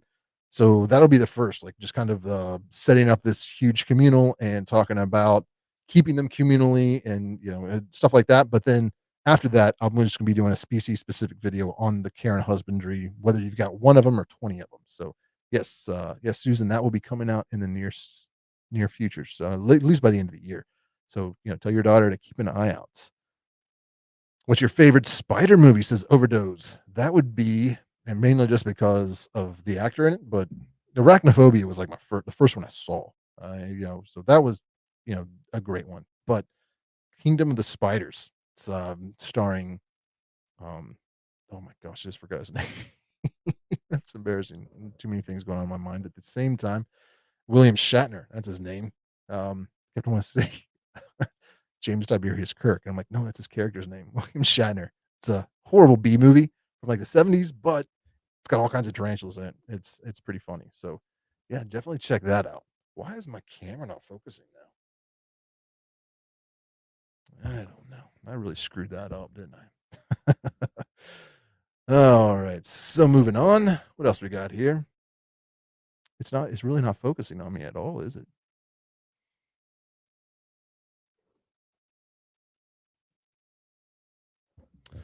Sanders says, I use Reptisoil and the BioDude substrate. Yeah, that's some good stuff. The only thing I have against the BioDude substrate is that it's expensive. I mean, it's not like ridiculously expensive, but compared to what you get, like the dollar per quart conversion, I guess it's a little up there, but it is also really, really good. I'm gonna jump down here since I had that craziness. Sanders says sometimes darkness is good. Here we go. We got Gino says I use Eco Earth. Eco Earth's not bad, but it can be frustrating. Maybe have you tried turning it off and turn it back on again? Yeah, that's what fixed it. Here we go. Lee says important non-tarantula question. Last chat I asked if you was a Slayer fan. I assume you're a Lamb of God fan too. What's your favorite Lamb of God album? I'll be honest with you. I have not listened to a lot of Lamb of God. I had a friend that was really into him, and so I mean, I don't dislike them or anything. I know I listen to a lot of them, but I'm not a big enough fan to know any of their album names, to be honest. Sorry. All right. Here we got another question from C. Tippy Sumesta. I hope I got that somewhere right. I got a question. Why do you think my tarantula runs from the crickets I try to feed it? They're smaller than the sling, but it seems like they're afraid of them. If I could explain why tarantulas do what they do, I would be a millionaire at this point with millions of subscribers. But I have no idea. It's just sometimes they do that. I even have like huge tarantulas with a tiny cricket, and they're like, ah, and they run away from it. So I think it's just they don't see very well, you know. So maybe that has something to do with it. They don't really know what it is. They just sense the movement and the smells or whatever that are coming off of it, and so they're not entirely sure what it is. And if they're not like in predator mode where they're looking to eat, it's just something that is startling them, and they want to get away from it because they don't know if it's a predator or prey. So I don't know. I don't know. Opinions on Losiodora periabana. Beautiful tarantula. Gets huge. Um, I'm a little sore at that species right now because I have one. I've actually got a couple different Losiodora species, but the one I've had this one for many years. It's one of the first tarantulas I got when I started really growing my collection, and multiple, like, 2 or 3 we'll just say 2, I don't wanna exaggerate, but at least 2 different molts I was able to pull out of the enclosure. This is when I was younger, granted, but I sexed the molt and was like, "I'm pretty sure this is female." I posted pictures of it on, I think it was Facebook. I don't even know if I had my Facebook group at the time at that point, but other people were like, "Yeah, that looks female to us as well." And I just, like, moved on with the rest of my life with the assumption that it was a female. And, like, and in particular, that specimen, like, that particular LP that I have, she eats her molts. Like, it's like, she'll molt and just destroy them. So by the time I'm able to pull them out of there, it's like, there's no way to sex it. It's been just, ripped to shreds. And this last time she molted, I guess I should stop saying she molted out with tibial hooks and palpal bulbs. So I was kind of disappointed, really heartbroken. And it's a Losiodora periabana. They have thousands of eggs every time you breed them. So finding somebody that's interested in breeding her has not, like, nobody wants him. Nobody wants them. I've like reached out to everybody I know that breeds. They're like, yeah, we have no interest in having more LPs at the moment. We can't get rid of the ones we have. So he's just kinda hanging out, strolling around his enclosure. Kinda feel bad for him. I wish I could hook him up, but they're really cool. How important is using a variety of prey? That's a great question, LA Silver Surfers. Um, and it's one of those questions that I think gets debated a lot, and nobody really knows the answer, um, just to be perfectly honest. Oh, I see what part of the problem is here. I think that it's not like paramount, but I think it is definitely something you should consider, if that makes sense. I I like to use a variety of prey. I use crickets, I use mealworms, sometimes dubia roaches, things of that nature, uh, hornworms, but I just mix it up a little bit. I guess we'll say that. Like, I have one feeder that's like the what's the word? My go-to. Oh, why am I recording? Um, what button did I hit to do that? That's record. There we go. Um, I lost my train of thought. I gotta stop recording. Seriously, stop. All right. Oh yeah, ISO. So I really screwed up everything when I turned the camera off. So I think it's good to mix it up every now and then, based on nothing other than my opinion. I have no scientific evidence to back that up. If you're feeding primarily, dubia roaches every day, or not every day, but you know what I mean, as the main source of feeder, just mix it up a little bit. Throw in some crickets every now and then. Throw in try mealworm or something like that. I have some tarantulas though; they'll only eat one thing. Like before she passed away or he passed away, my green bottle blue, the first one I ever had, would not touch roaches, would not touch mealworms. It would crickets, it'd pounce on in a second. Anything else I tried to feed it, it really never showed any interest in, especially dubia roaches. Man, the thing just, it was like it was scared of them or something. It just wouldn't eat them. It didn't see them as food. So I had to give up on that. But yeah, so I guess what I'm trying to say is it's not, you can get away with only feeding them one thing, but it's with anything. I think it's good to mix up the diet a little bit because there may be some nutrients and a different type of prey that they're not getting, and will definitely help out. Moving on. Do P. regalis need daily misting, trying to balance moist soil without mold? I be honest with you, I never missed my P. regalises at all. I just put in a large water dish and that's it. Like Every now and then I might go in and dampen the sub, like overly like overflow the water dish or kind of dampen the substrate. But I mean, pretty much with maybe a few exceptions, I don't mist any of my tarantulas, because just the movement of air, just the way tarantulas are, that the air that gets pushed through their enclosure when you're misting startles them and it stresses them out. And misting is a very ineffective way of maintaining humidity in an enclosure because the mist goes in there and if you got like a hygrometer or something, it'll say like, well, you got 80% humidity, and then within an hour, most of that's evaporated, and so now you're back to where you were. So I find it much more effective to keep the humidity in an enclosure up by just putting a large water dish at the bottom that's slowly kind of evaporating and keeping some humidity in the air, or slightly dampening the substrate. If you're having issues with mold, which is what you said, trying to balance moist soil without mold, if you're doing it that way, keeping the soil moist, one, just make sure you're not oversaturating it, and get some springtails. They're cheap, they're inexpensive. You throw them in that soil, they'll eat up, any tarantula poop, uneaten crickets or roaches. They'll eat up, even, I don't know about molds, but yeah, they'll keep this. But essentially, the reason you do that is because they're going to eat off any mold before it becomes a problem. So yeah, throwing some springtails. That'll definitely take care of it. Oh, all right. Um, let me see. Make sure I didn't miss anything here. I did. I see your super chats. I'm getting to them. Let me scroll down real quick. I know I missed one. Bam, there it is. Hey, Yoshu says, I have no idea. I have no idea how to help you out there, man. All right. Thank you for the super chat, though. Uh, Anon Flame says, I'm getting a tea sturmy. In one of your videos, you say we can use any substrate, but you do not recommend cocoa fiber. On another video, you say use cocoa fiber, vermiculate, and moss. Recommendation. Those are two different videos. A couple people brought that up. And I'll explain like I did say don't use cocoa fiber, but that was because it was specifically a bioactive enclosure that I was building for my Theraphosa sturmey.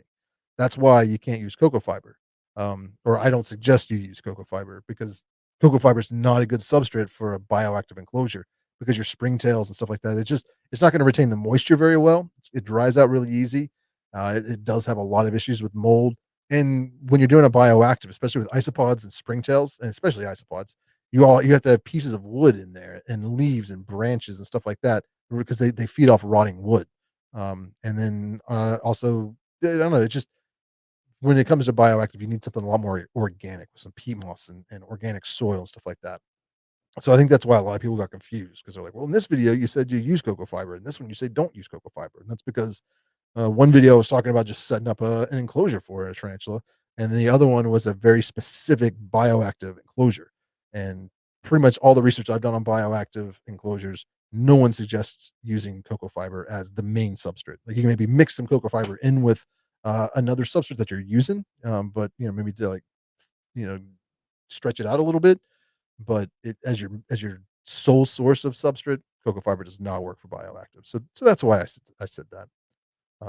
But now, I mean, I made that video years ago. Now I don't use cocoa fiber in any of my tea sturmies because you do have to keep them humid, keep that moisture, that substrate moist. And I've just had so many issues with mold with damp enclosures. I don't use cocoa fiber for those. I mean, maybe an arid enclosure for like a GBB or an OBT, I'd use some cocoa fiber, but yeah, that's where the confusion came from, I believe. JC Weaponer says, "Hey Richard, I love a sea versicolor as my first arboreal, but I've read so many things about them dying. Any tips?" I've actually made 3 videos on the versicolor, showing you how I take care of them. So I'd suggest watching those. I have not had any issues. One, I think a lot of the problems come from the sudden avic death syndrome is something that we talked about a lot. In fact, I've got a couple of different videos on avicularias, which Carabiner used to be in the Avicularia genus, so the same information applies. So check those out as well. But the problem was people were keeping them too humid, and with not enough cross ventilation, so the air was getting really moist and stagnant, which was leading to a lot of deaths. And then become like when we were like, well, maybe this is what's causing that. Then people went to the other extreme and like way too much ventilation, so there was no humidity at all. So they're like drying out.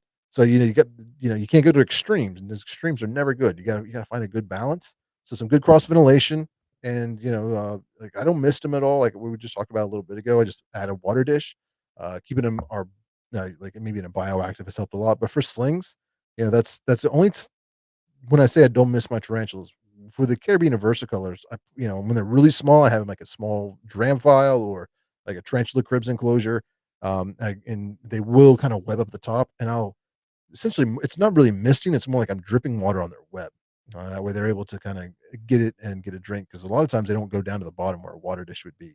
I've also tried in like a juvenile enclosures, I'll super glue a little plastic water dish up in the corner so that they can access to drink. I don't really do that much anymore because it seemed anytime I was doing that for an arboreal, they just webbed it up and it was like it just wasn't working anymore for a water dish. So I don't do that too much anymore, but I've seen a lot of people do that. They've had some success. So yeah, that would be I guess my suggestion was get it as large as you can, like the smaller the sling, the more issues you're probably gonna have with it. Um, maybe not so much issues, but more chances there are there you're it'll be more it's the smaller it is, the more fragile they are, and not all slings survive. And that's something that kind of is just a bummer when it comes to tarantulas, but not everybody, they have like 1,000 eggs, we'll say. In the wild, maybe 10% of them would thrive and go on to be adults, maybe even less than that. In captivity, we expect 100%. So like you buy a newly hatched sling and it dies and you're like, "What did I do wrong?" And it's like, well, maybe it just wasn't a very viable specimen to begin with, which kind of sucks. So you're really worried about that, and you either buy multiples, like, I really wanna have a Caribbean and versicolor, so I'm gonna buy 5 of them, and that way you'll have a higher probability of having, I mean, maybe all 5 will survive, which is totally possible, but if you were to be unlucky and get one that's, just weak, like a runt or something, you'll have 4 other ones that will and, then that also increases your chances of getting a female, which is always desirable. Or just get a juvenile, or a full-grown adult, but juveniles once you get a juvenile or a well-started spiderling, you pretty much can't go wrong. But that was a quick answer to a long question, or maybe a long answer to a quick question, but watch the videos. That will definitely give you a lot more in-depth information. Um, yeah, scroll down here to the bottom. Again, if I skip your question, just please throw it back in the chat. I will definitely trying to get as many of them as I can. And we just got a super chat come in from LA Silver Surfer. It says, "How important is gut loading prey?" Hmm. I don't. Again, I'm not a scientist, so what I can tell you, I keep touching the mic. Good. Uh, is what I do. Like, I think that it's important because tarantulas need vitamins. And when it comes to gut loading, I'm pretty simple, pretty basic. I get those, orange cubes that you feed like the gut loading cubes to feed crickets. I also drop those into, like, if I am keeping roaches or anything like that, because they do have a lot of vitamins. They're kind of built for gut loading. So I use that, and sometimes I'll throw in some vegetables and things of that nature. Um, and that's at least the pet shops I go to, I don't really think that they're gut loading them. When I look into their bins or when they give them to me, they just have just clear water crystals in there, so they're keeping them hydrated. But I always like sometimes I gotta feed as soon as I get them, because it's been a hard getting hold of crickets or something. But 9 times out of 10, I throw in some gut loading cubes or some kind of something for them to eat so that they're nice and full of calories and vitamins and minerals and stuff before I actually feed them to my tarantulas. So I think that would be the way to go. We got a new channel member who just skipped up. Terra Roos, thank you so much for becoming a channel member. Definitely appreciate that. We'll give you a little welcome to the channel. Channel member. And just in case you didn't hear it, Tara, just check out the un- oh, I cannot talk today. If you go into the community tab here on Facebook, there's member only posts, and there you'll find discount codes for Tarantula Collective merch. You'll find links to the Facebook group, chat member only Facebook group. And then, of course, there'll be all kinds of pictures and videos and stuff like that, only accessible to channel members. So definitely check that out and keep an eye out for notifications because I'll be posting some more channel member stuff here in the future. Um, Let's see. What have we missed here? Did the gut loading prey? Hmm, hmm, hmm. Let's see. Follow up on the misting. I'm in for tiny regala slings. You use a water bowl. Oh, for tiny, well, for pretty much. I mean, I don't know how tiny you're talking about, Jaybird, but I do use small water bowls pretty much for all my tarantulas, unless they're like fossorial or heavy webbers or something like that. But then when it comes to misting, and I've talked about this in a lot of my care and husbandry videos, so, just watch some of those, and that will give you a better idea and maybe, like, some visual, representation. But again, like, when I think of misting, I think of, like, the misting system I have back here for those reptiles, which is just like a constant spray, really kinda soaking down the place. That's not something I suggest. When I do mist, or say misting, like, just get, like, one of those, like, really small spray bottles that just will drip water, or like an actual water dripper. And if you just drip because webbing is waterproof. So if you drip water on the webs, it's just going to sit there until it evaporates. It's not going to get absorbed or anything like that. It may even roll off. So, like it's not a tarantula and you can't really see it, but back here somewhere, I've got an enclosure for Colombian funnel web spider, and it's got a water dish in there, but it's such a heavy webbing, like the whole thing's webbed up. There's no way for me to get water in there. So I just like drip a bunch of water, kind of spray it on the webbing, and it works down there and just sits there, and it'll come up and drink right off the webbing. So, yeah, hopefully that answers your question. Um, but yes, I do use a water bowl for my slings, except for like really, really tiny slings. But you can use like a what have I used before? What do they call them? A tee for like a golf tee. And break off the spike with that little divot. I've used Legos. There's a bunch of little things you can use, little tattoo kind of like ink. I don't even know what the heck they are. But there's a lot of like little tiny things you can use for water bowls, and like just like 4 or 5 drops of water fills it up. But yeah, it really, when you're doing that, it's just easier to drop the water on the web. Do you think pumpkin a good gut load for roaches to fed to teas? I don't know. Probably. I don't see why it wouldn't be. Lee Welch says, Richard, surely you're famous enough and your beard is awesome enough to compete in the next season of Whisker Wars. That would be fun. That would be pretty cool. We've got another channel member here. Welcome to the channel, Count Tecula. Awesome to have you. Appreciate the support. Um, let's see. We got anything else? Let's see. Terra and Count Tecula. So thank you guys very much. There we go. A little scuff says, "Are you going to do a top 10 fastest growing tarantulas vid?" I plan on it. That would be very cool. There's a whole bunch of top 10 lists that I have, and top 5 lists I've like written out, but some of these I got to go in and do some research and kind of flesh them out a little bit and then record them. And if you were not here earlier in the stream, I'm just like, there's been a lot of changes going on. I've been building a lot of enclosures and recording that. So, those videos I was kind of focused on because that's what needed to be done. So I recorded what I was doing. So yeah. This is an interesting one. Tara says, my husband is arachnophobic. And then somebody asked a question up earlier about something. I can't find it at the moment, but they were asking for advice on keeping tarantulas when family members are arachnophobic or something like that. I don't remember. So I can't find that question, but Tara will use your comment to address that. So I mean that's a tough one because you got to respect people's opinions, and especially if you're living with them, they have rights as well, I guess. So what I've learned, I guess we could say, is that most of the time fear, especially with arachnophobia, it comes from the unknown. Like they don't know a lot about spiders, so except for maybe what they've seen in movies and heard in scary stories and stuff. So the best way to kind of help someone overcome their fears and open their mind a little bit is through education. So getting them to, maybe just talking about tarantulas, talking about like the biology of them and their behaviors and stuff.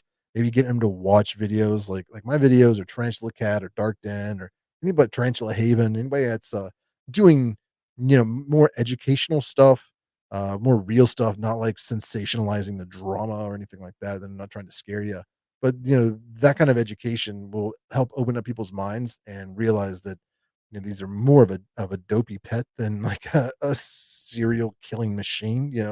You learn that they're really not nearly as scary as as movies have made them out to be. And I think that helps out a lot with people overcoming those fears.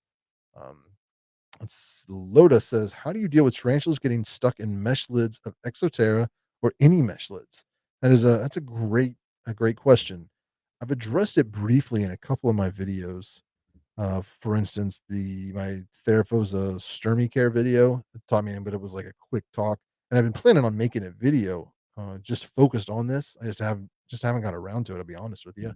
I even think like I got a lot of footage for it. I just need to do it. But I cut it out, and honestly, I haven't done it to all of my enclosures. It's usually, it's like a long-term goal. It's something I really wanna work on, but, those lids on those Exoterras or Zilla or Zumet enclosures, most of them come right off, and you can, cut or even really just kinda pull out that, black, whatever the heck it's called, it, like, holds it in there, pull that out, and the screen will come out, and you can, like, actually just take the lid to your local hardware store, or somewhere like Lowe's or Home Depot or something. Like, I take it to Lowe's, and I'm like, "I need a piece of acrylic that'll fit inside here." They'll measure it out, they'll cut it for me to fit, and then I can just stick it right in there. And then I take that and I bring it home, and using a Dremel or a drill or something like that, you can, put ventilation holes in that, and then some, aquarium safe acrylic, or not acrylic, but silicone, which is like GE1. It's like 100% silicone. Doesn't have any other additives or anything like that in there, and that is safe for animals. And just seal that in there, let it dry for 3 or 4 days, gonna get the fumes away, and then you don't have to worry about your tarantulas getting stuck in those mesh lids because you've replaced it with acrylic. So that's the way to go. The issue is sometimes acrylic can be a little expensive, which kind of sucks. But yeah, but my Omathymus phyllocepes, Exoterra, that's been replaced with acrylic. Theraphosa blondie's been replaced with acrylic. A couple of these other ones, I think my Pusillitharia ornata has been replaced with acrylic. Same with the pretty much any species that is either really expensive or very venomous, or just because some tarantulas will never crawl along the top, others will. So I address that problem as it comes up. If they start chewing on the vent or they're crawling across the top, then I'm like, all right, that enclosure is next. We gotta switch out that mesh with a hard like with acrylic, plexiglass, whatever you want to call. So Loda, I hope that answers your question. And I promise I will definitely try to get on a video. Next time I do it, I'll film it and put the video together to show you the process. But it's pretty easy. And I got, like I said, I got in that time in that there was a blondie. There's like a quick time lapse showing the process. Would love to see the best big brown spiderless. I feel my experienced keepers start trying to collect the colorful exotic ones. I would love to see basic brown and black ones. That's a great idea, Jamie. I'm writing that down. I'm gonna make a note of that because I'm gonna do that. We'll call it top 10 best basic tarantulas or something. Thank you for the suggestion. I appreciate that. I'm trying to see. It almost looks no. Okay. Said it almost looks like you're wearing a tarantula collective shirt in your profile picture. I don't know if that's true though. All right. Oh, let's see. We got some new comments down here. We have to wrap this up soon. We were going for an hour and a half. I always try to keep these like at an hour, and then they go way long. Um, how many people we got? Still got 129. Is that true? Do I need to? Yeah, still rocking 130. Thank you everybody for hanging out and joining. It's been a lot of fun, and it's fun answering your questions. I try to do the best I can, but I'm just one source. A lot of times what I'm saying is just my experience, my opinion. So definitely take what I say and then go to other places. Check other sources. Kind of get a much more round. What am I trying to say? Get a lot of people's experiences and opinions and facts. I guess don't rely just on one person. I think it's a very important thing. Let's see. We got Casey Bandy says, I'm redoing terrarium lids to acrylic for upgrading. Nice. Yeah, that's a good one. Maybe I really love the fluffy ones. Okay. Oh, she said I really love the top 10 fluffy tarantula videos. Yeah. That was a pretty popular one. People seem to enjoy that. I enjoyed making it. Let's see. Tara's back in here. It says he more so just does not want to be around if I'm doing anything. He also, oh, okay. Yeah. I understand. Some people just don't like spiders. Nothing you can do about it. Um,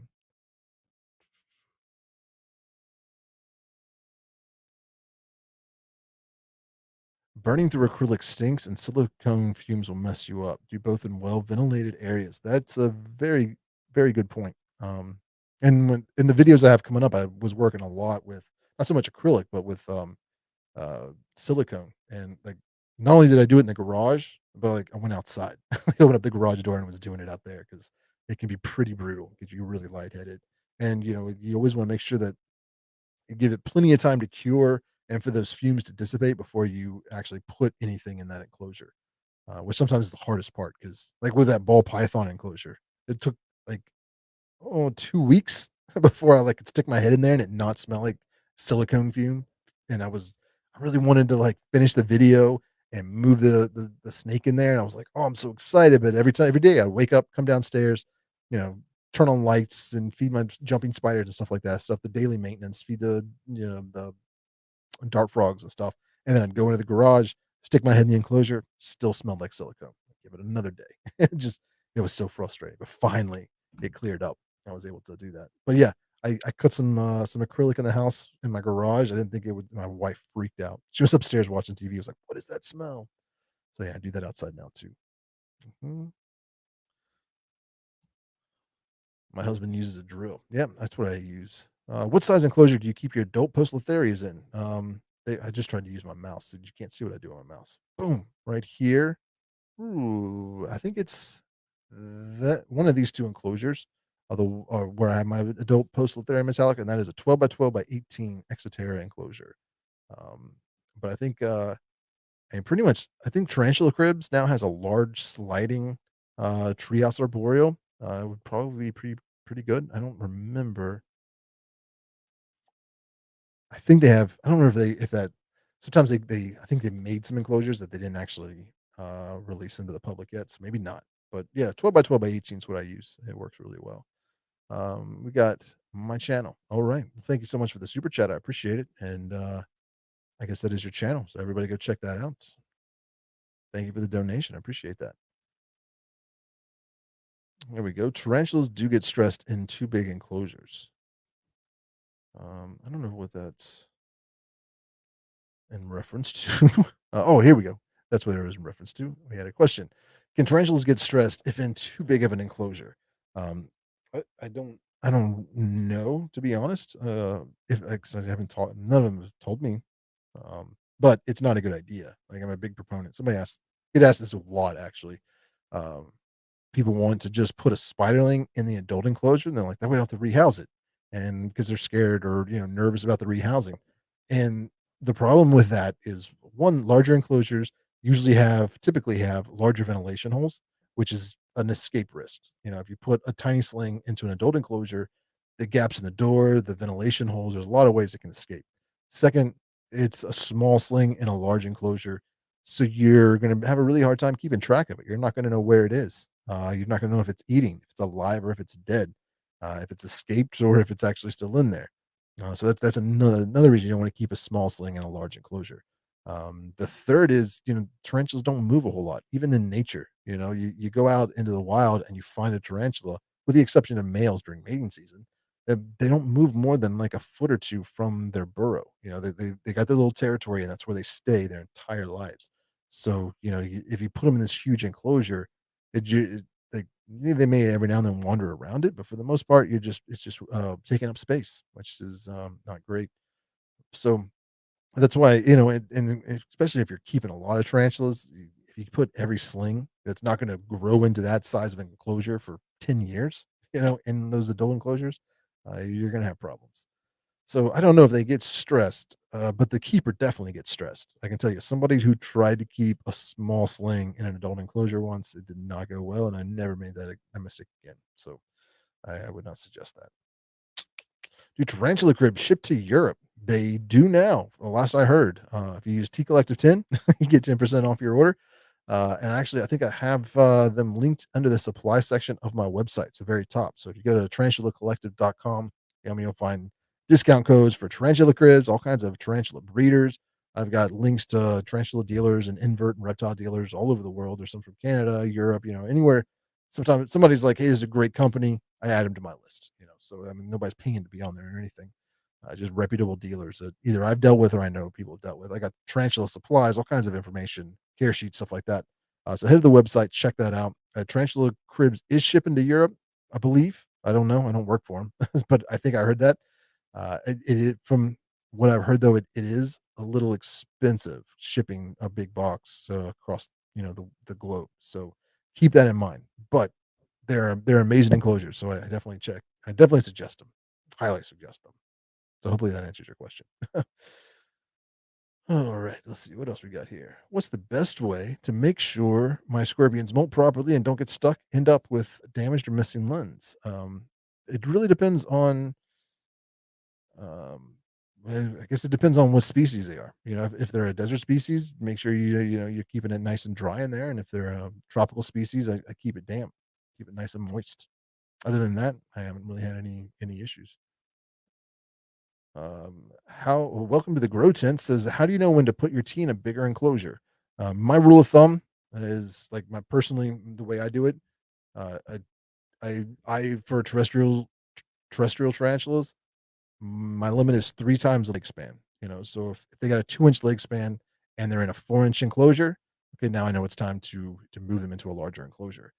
For fossorials or arboreals, so like, arboreals would be vertical up, fossorials would be vertical down, so it's essentially the same. I do 4 times the leg span, so like, if it's a 1-inch tarantula, I wanna give it 3 to 4 inches, of depth. When it starts to like, when it's larger than that depth or that height, and, so it's like a 2-inch, it's got a 2-inch leg span in a enclosure that's 4 inches, and I'm like, "All right, now it's time to move it."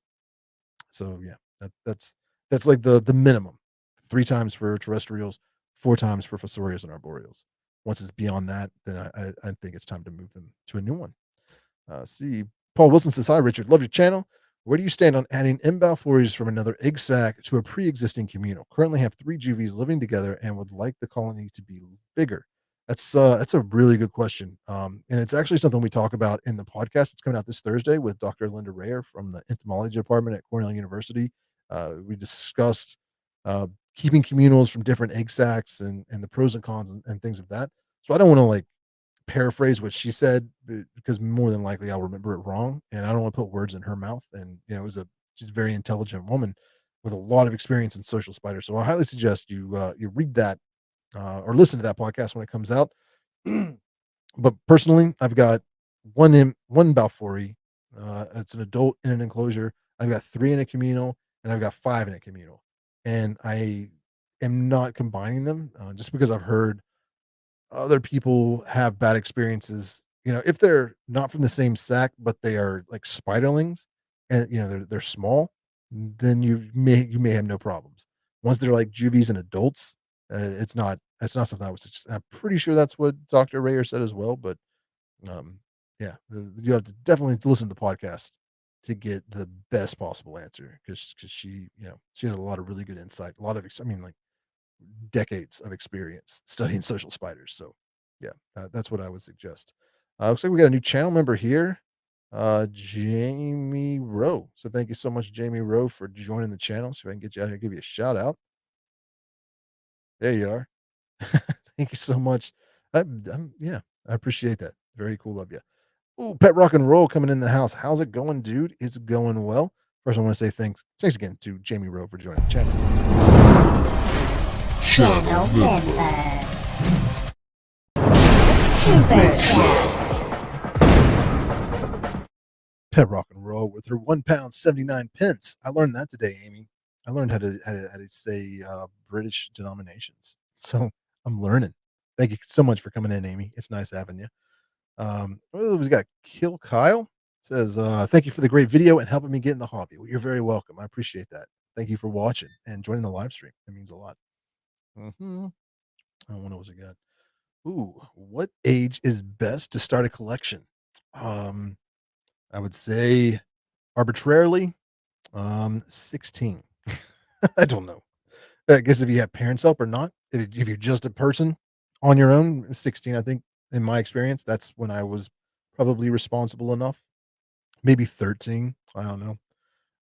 Kids these days are a lot more mature than I was at that age.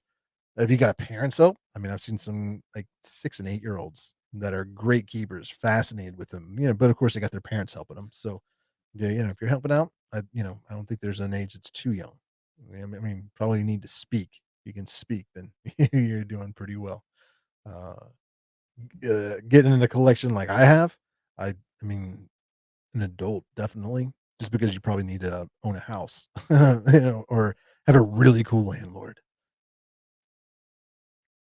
Let's see, we got any other questions in here that's not updating? Go away. Yo, yo, yo. UK here for the evening with the Darcy's quality channel. Well, thank you so much, ads Darcy. Where are you? There you are. Bam. I appreciate that. All right, guys, we're gonna have to start wrapping it up here. If you got any more burning questions you want to ask, throw them in right now. I'll try to get to them as fast as possible. But it's almost 5 o'clock here. I gotta get off and spend some time with the family.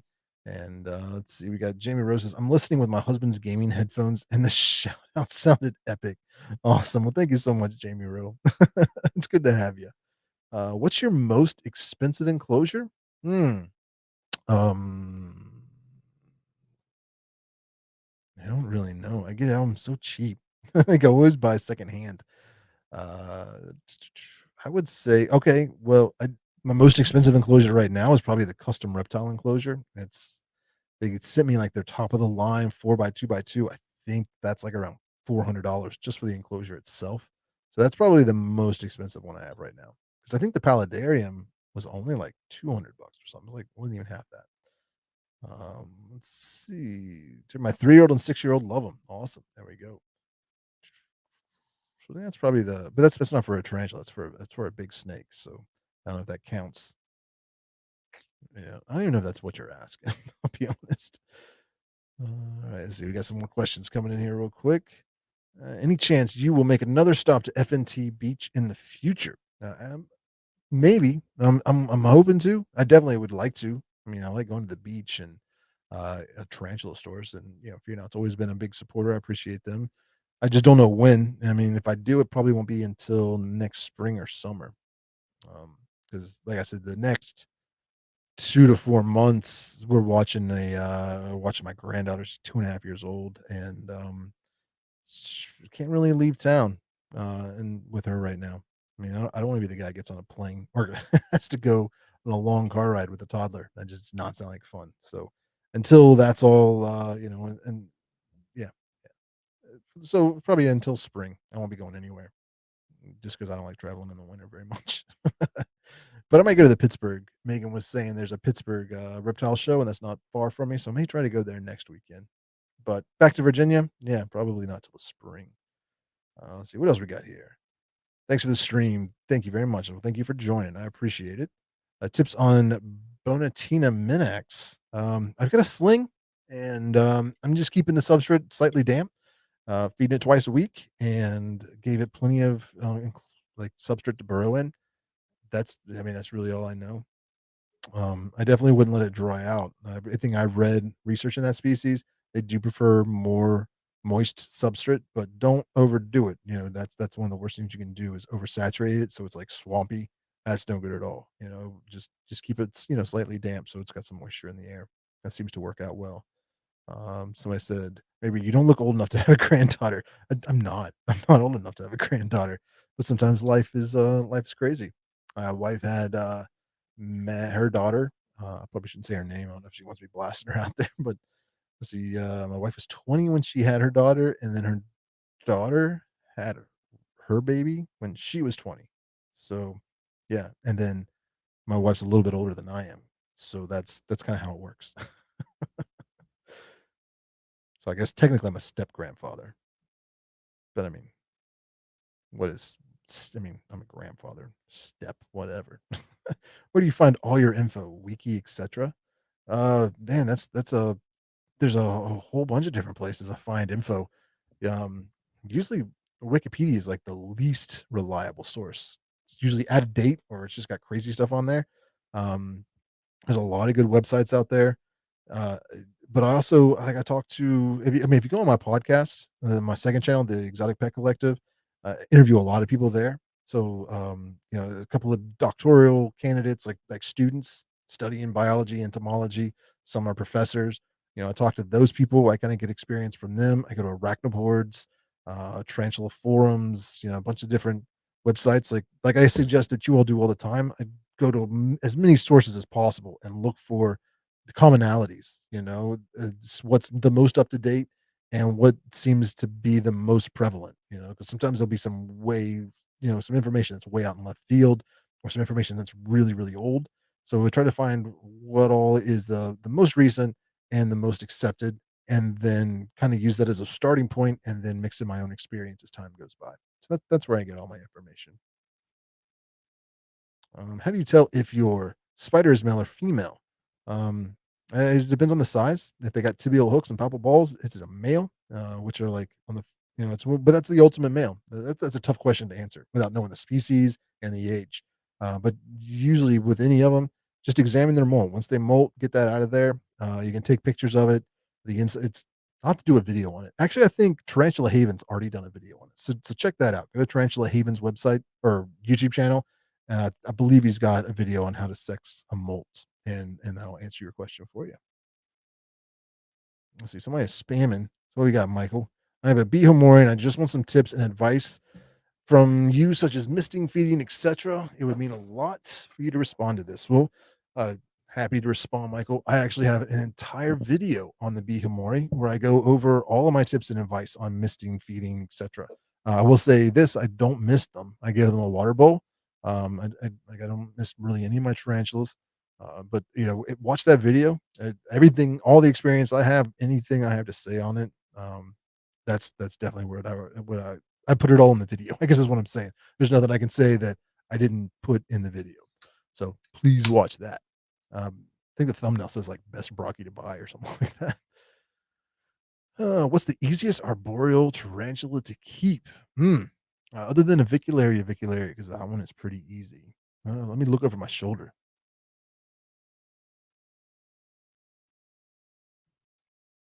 I don't know. Can you guys see the? Where is it? Right there. A little day gecko clinging to the side of the enclosure. You can't really see it very well, but it's definitely there. Yeah, that's aviculary is really easy arboreal to keep. I know there's other ones that I can't think of at the moment. Which are Caribbean versicolor, especially adults. They're really easy to keep. They can be a little difficult. A lot of people have mentioned they have problems keeping them as the slings. I personally haven't, but those are pretty easy. Um,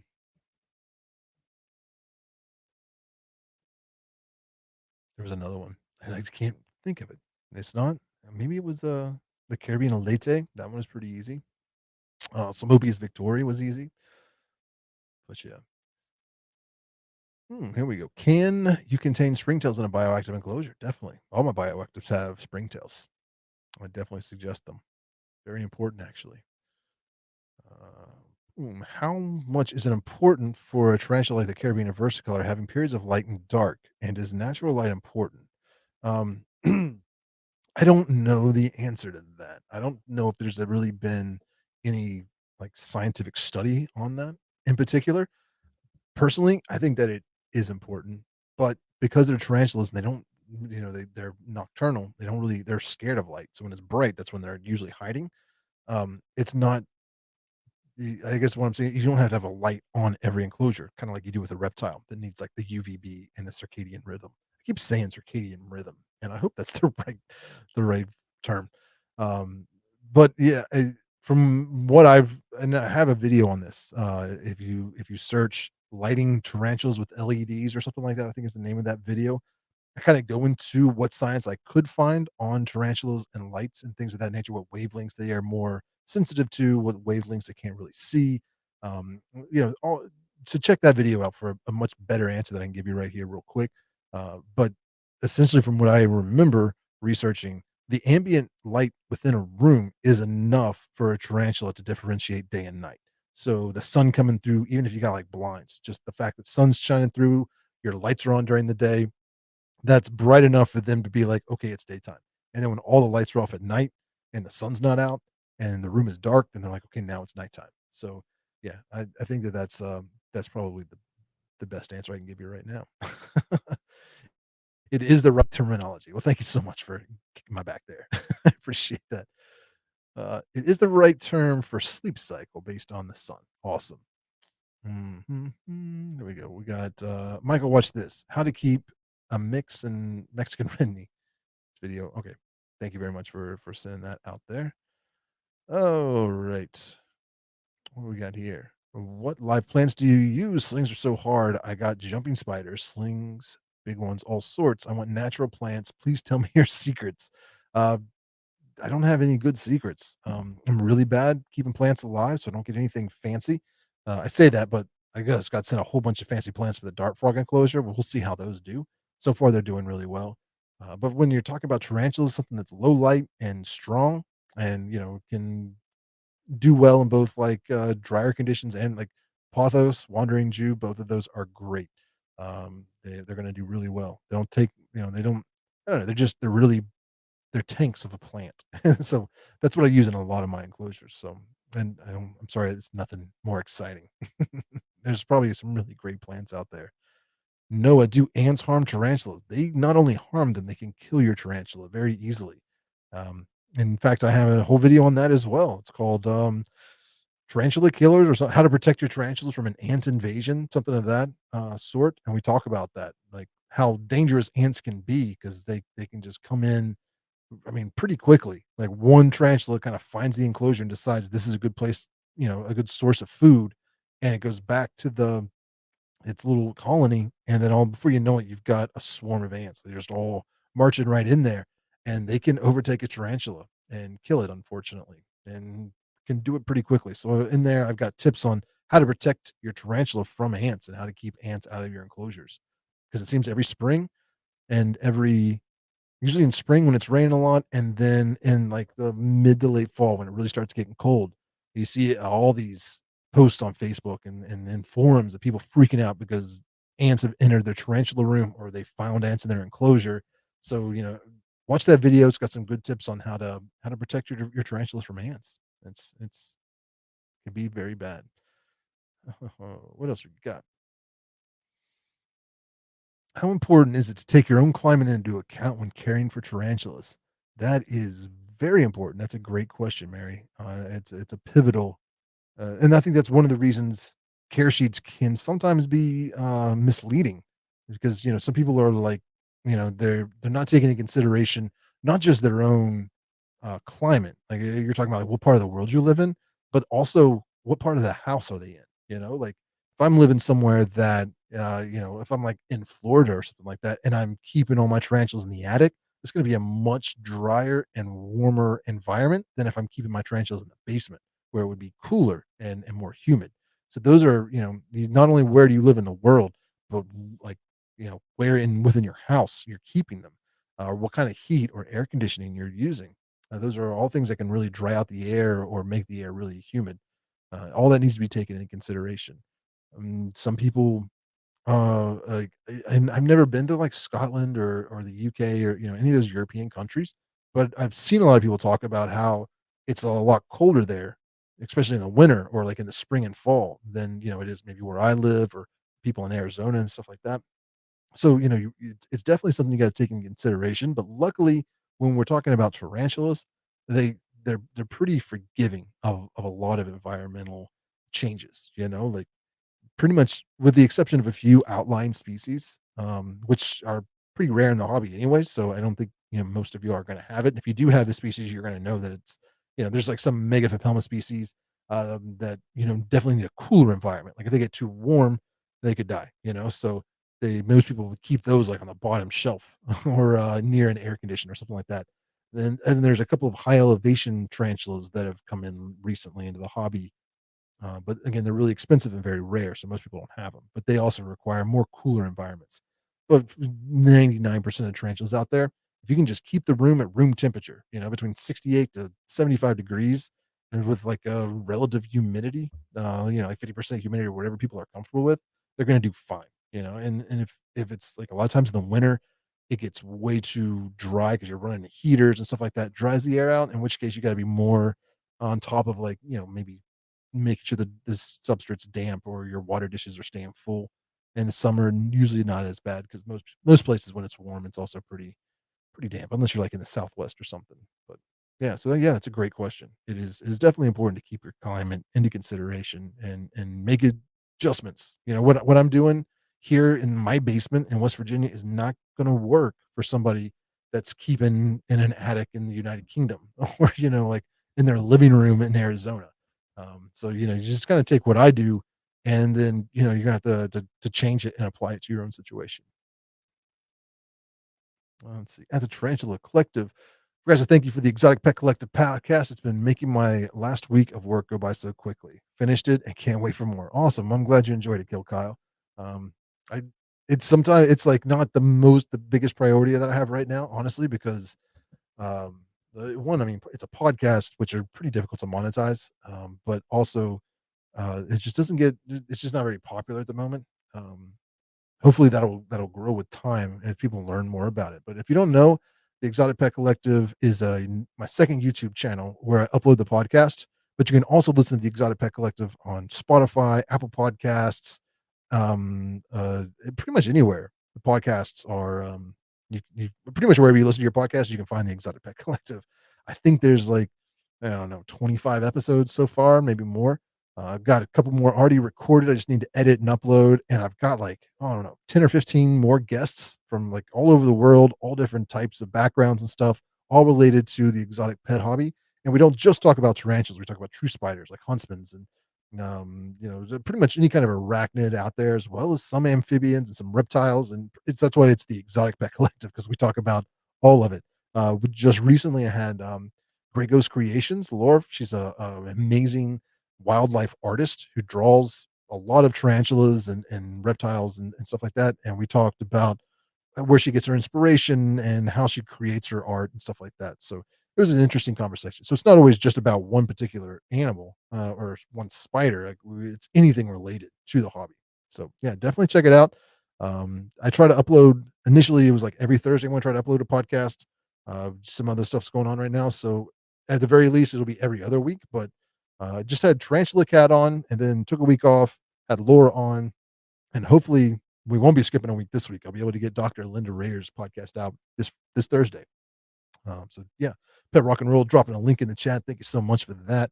I definitely appreciate that. So go over, subscribe to the second channel, or if you're on Apple Podcast or Spotify, just type in the Exotic Pet Collective and follow follow it on those platforms. Mary B says, I am already, what did she say? I'm, that's not her comment at all. There it is.